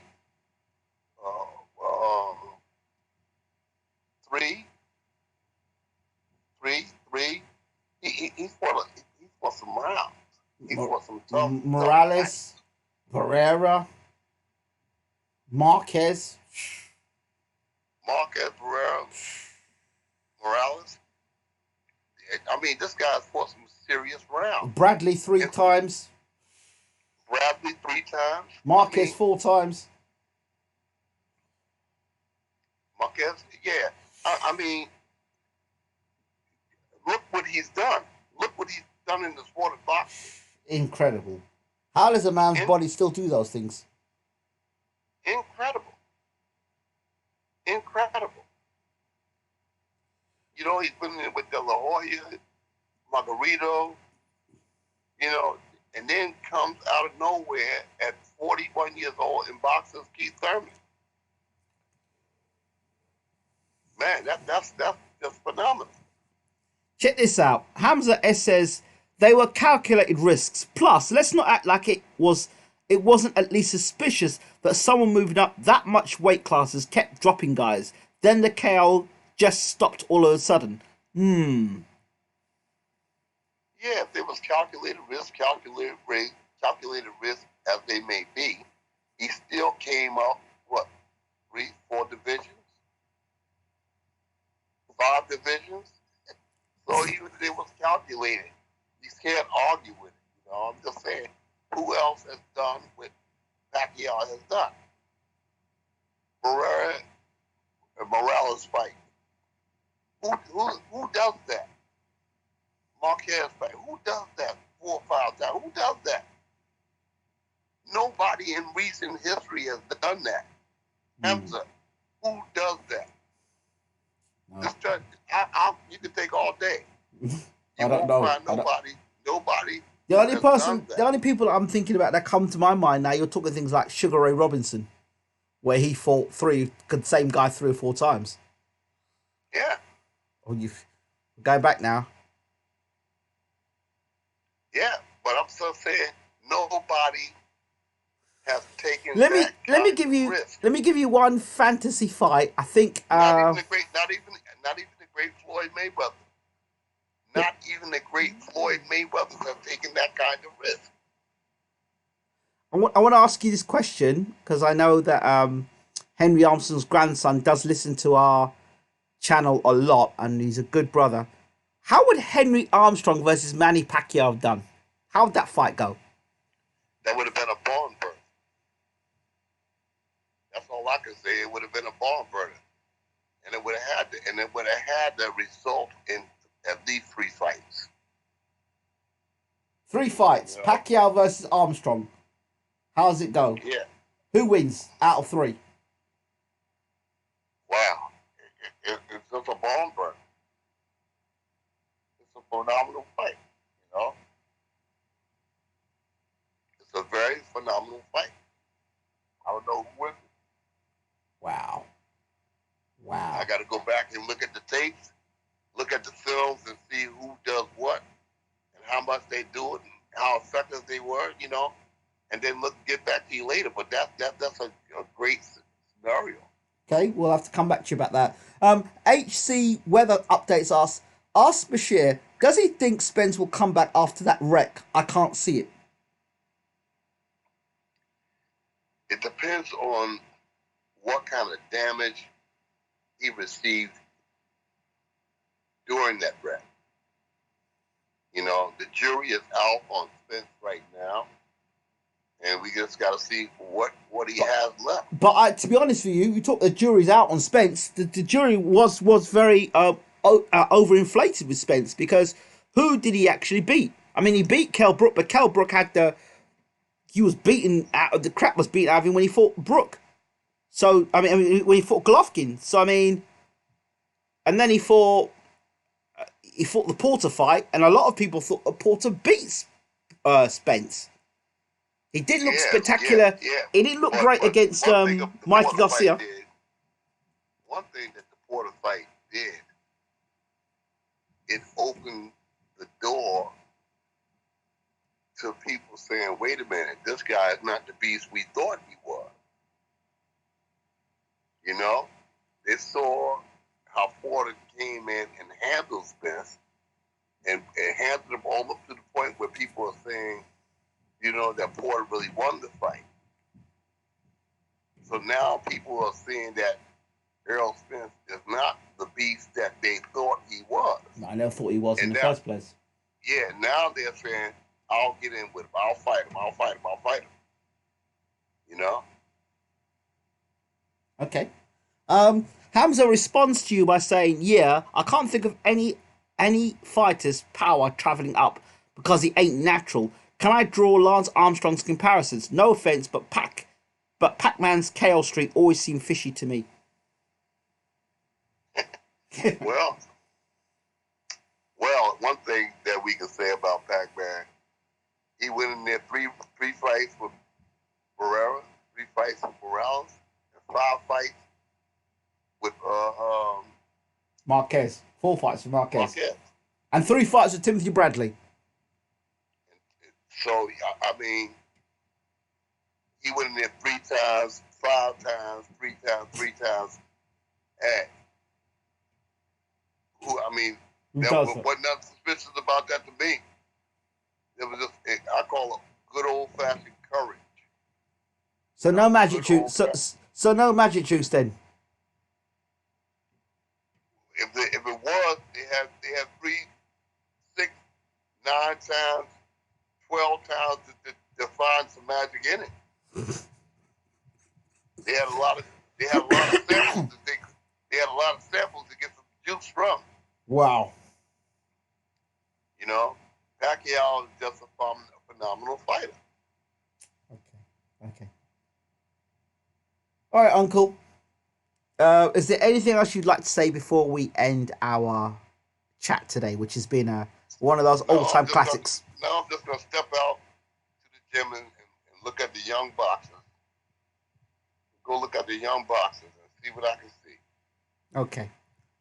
This is how I spend my evenings. Final thing we've got to talk about women's boxing and the future for yourself. How involved will you be in women's boxing in the future? I know you're working with Vanna Havison. Who else? I think my working with Vanna Havison has opened the door for me to work with other women fighters. I like doing it, you know. I like the enthusiasm. I like the women. I've been around a lot of women since I started working with Vanna Havison, and I like it. I mean, the girls are far more studious than the guys. Yes. They're more respectful, they're more studious, and they try harder, you know? So, yeah, I like working with them, and I look forward to working in the future with more girls. Fantastic. You know? Yes, I look forward to it, working in the future with more girls. I think that women boxing is going to be big. I think it's going to be big. I think it's going to be bigger than it's ever been.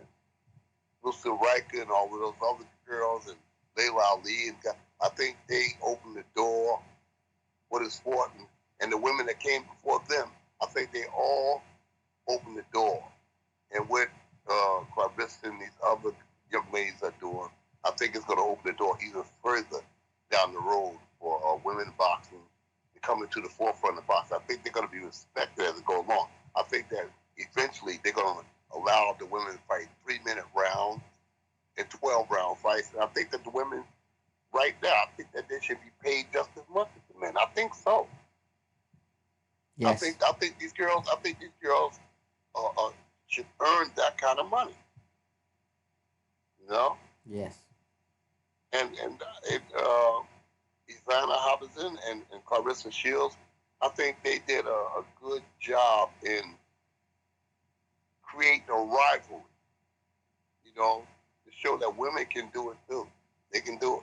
Absolutely. You know? Absolutely.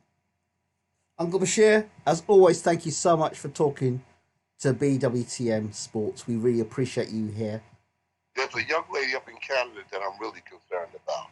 Uh-huh. Tanya. Tanya. Talk to me about Tanya. How you say her last name? Oljevic. Sorry, Tanya, if I've ruined your name. Let's just call it the Slayer. Tanya. The Slayer. Tanya. The Slayer. Tanya. How you say her last name? Let's just keep it to Tanya. Tanya. No. The Slayer. No, huh? The Slayer. Okay. What's it? O. Spell her last name. O. Oh, don't put me on the spot like that, Uncle. I'll get her name up. Let me go box record. Hold on. Yeah, because it's not fair. There's a lot of Tanyas. I want to say her name. Right. Come on, let's get her name up. Right, Tanya. I had the name up today as well.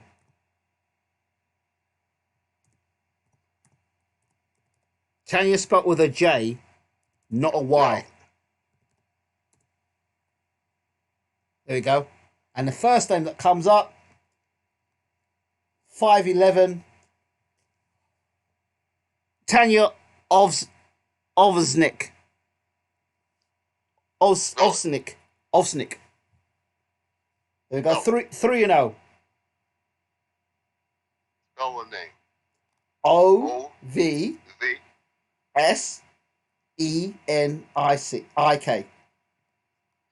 Okay.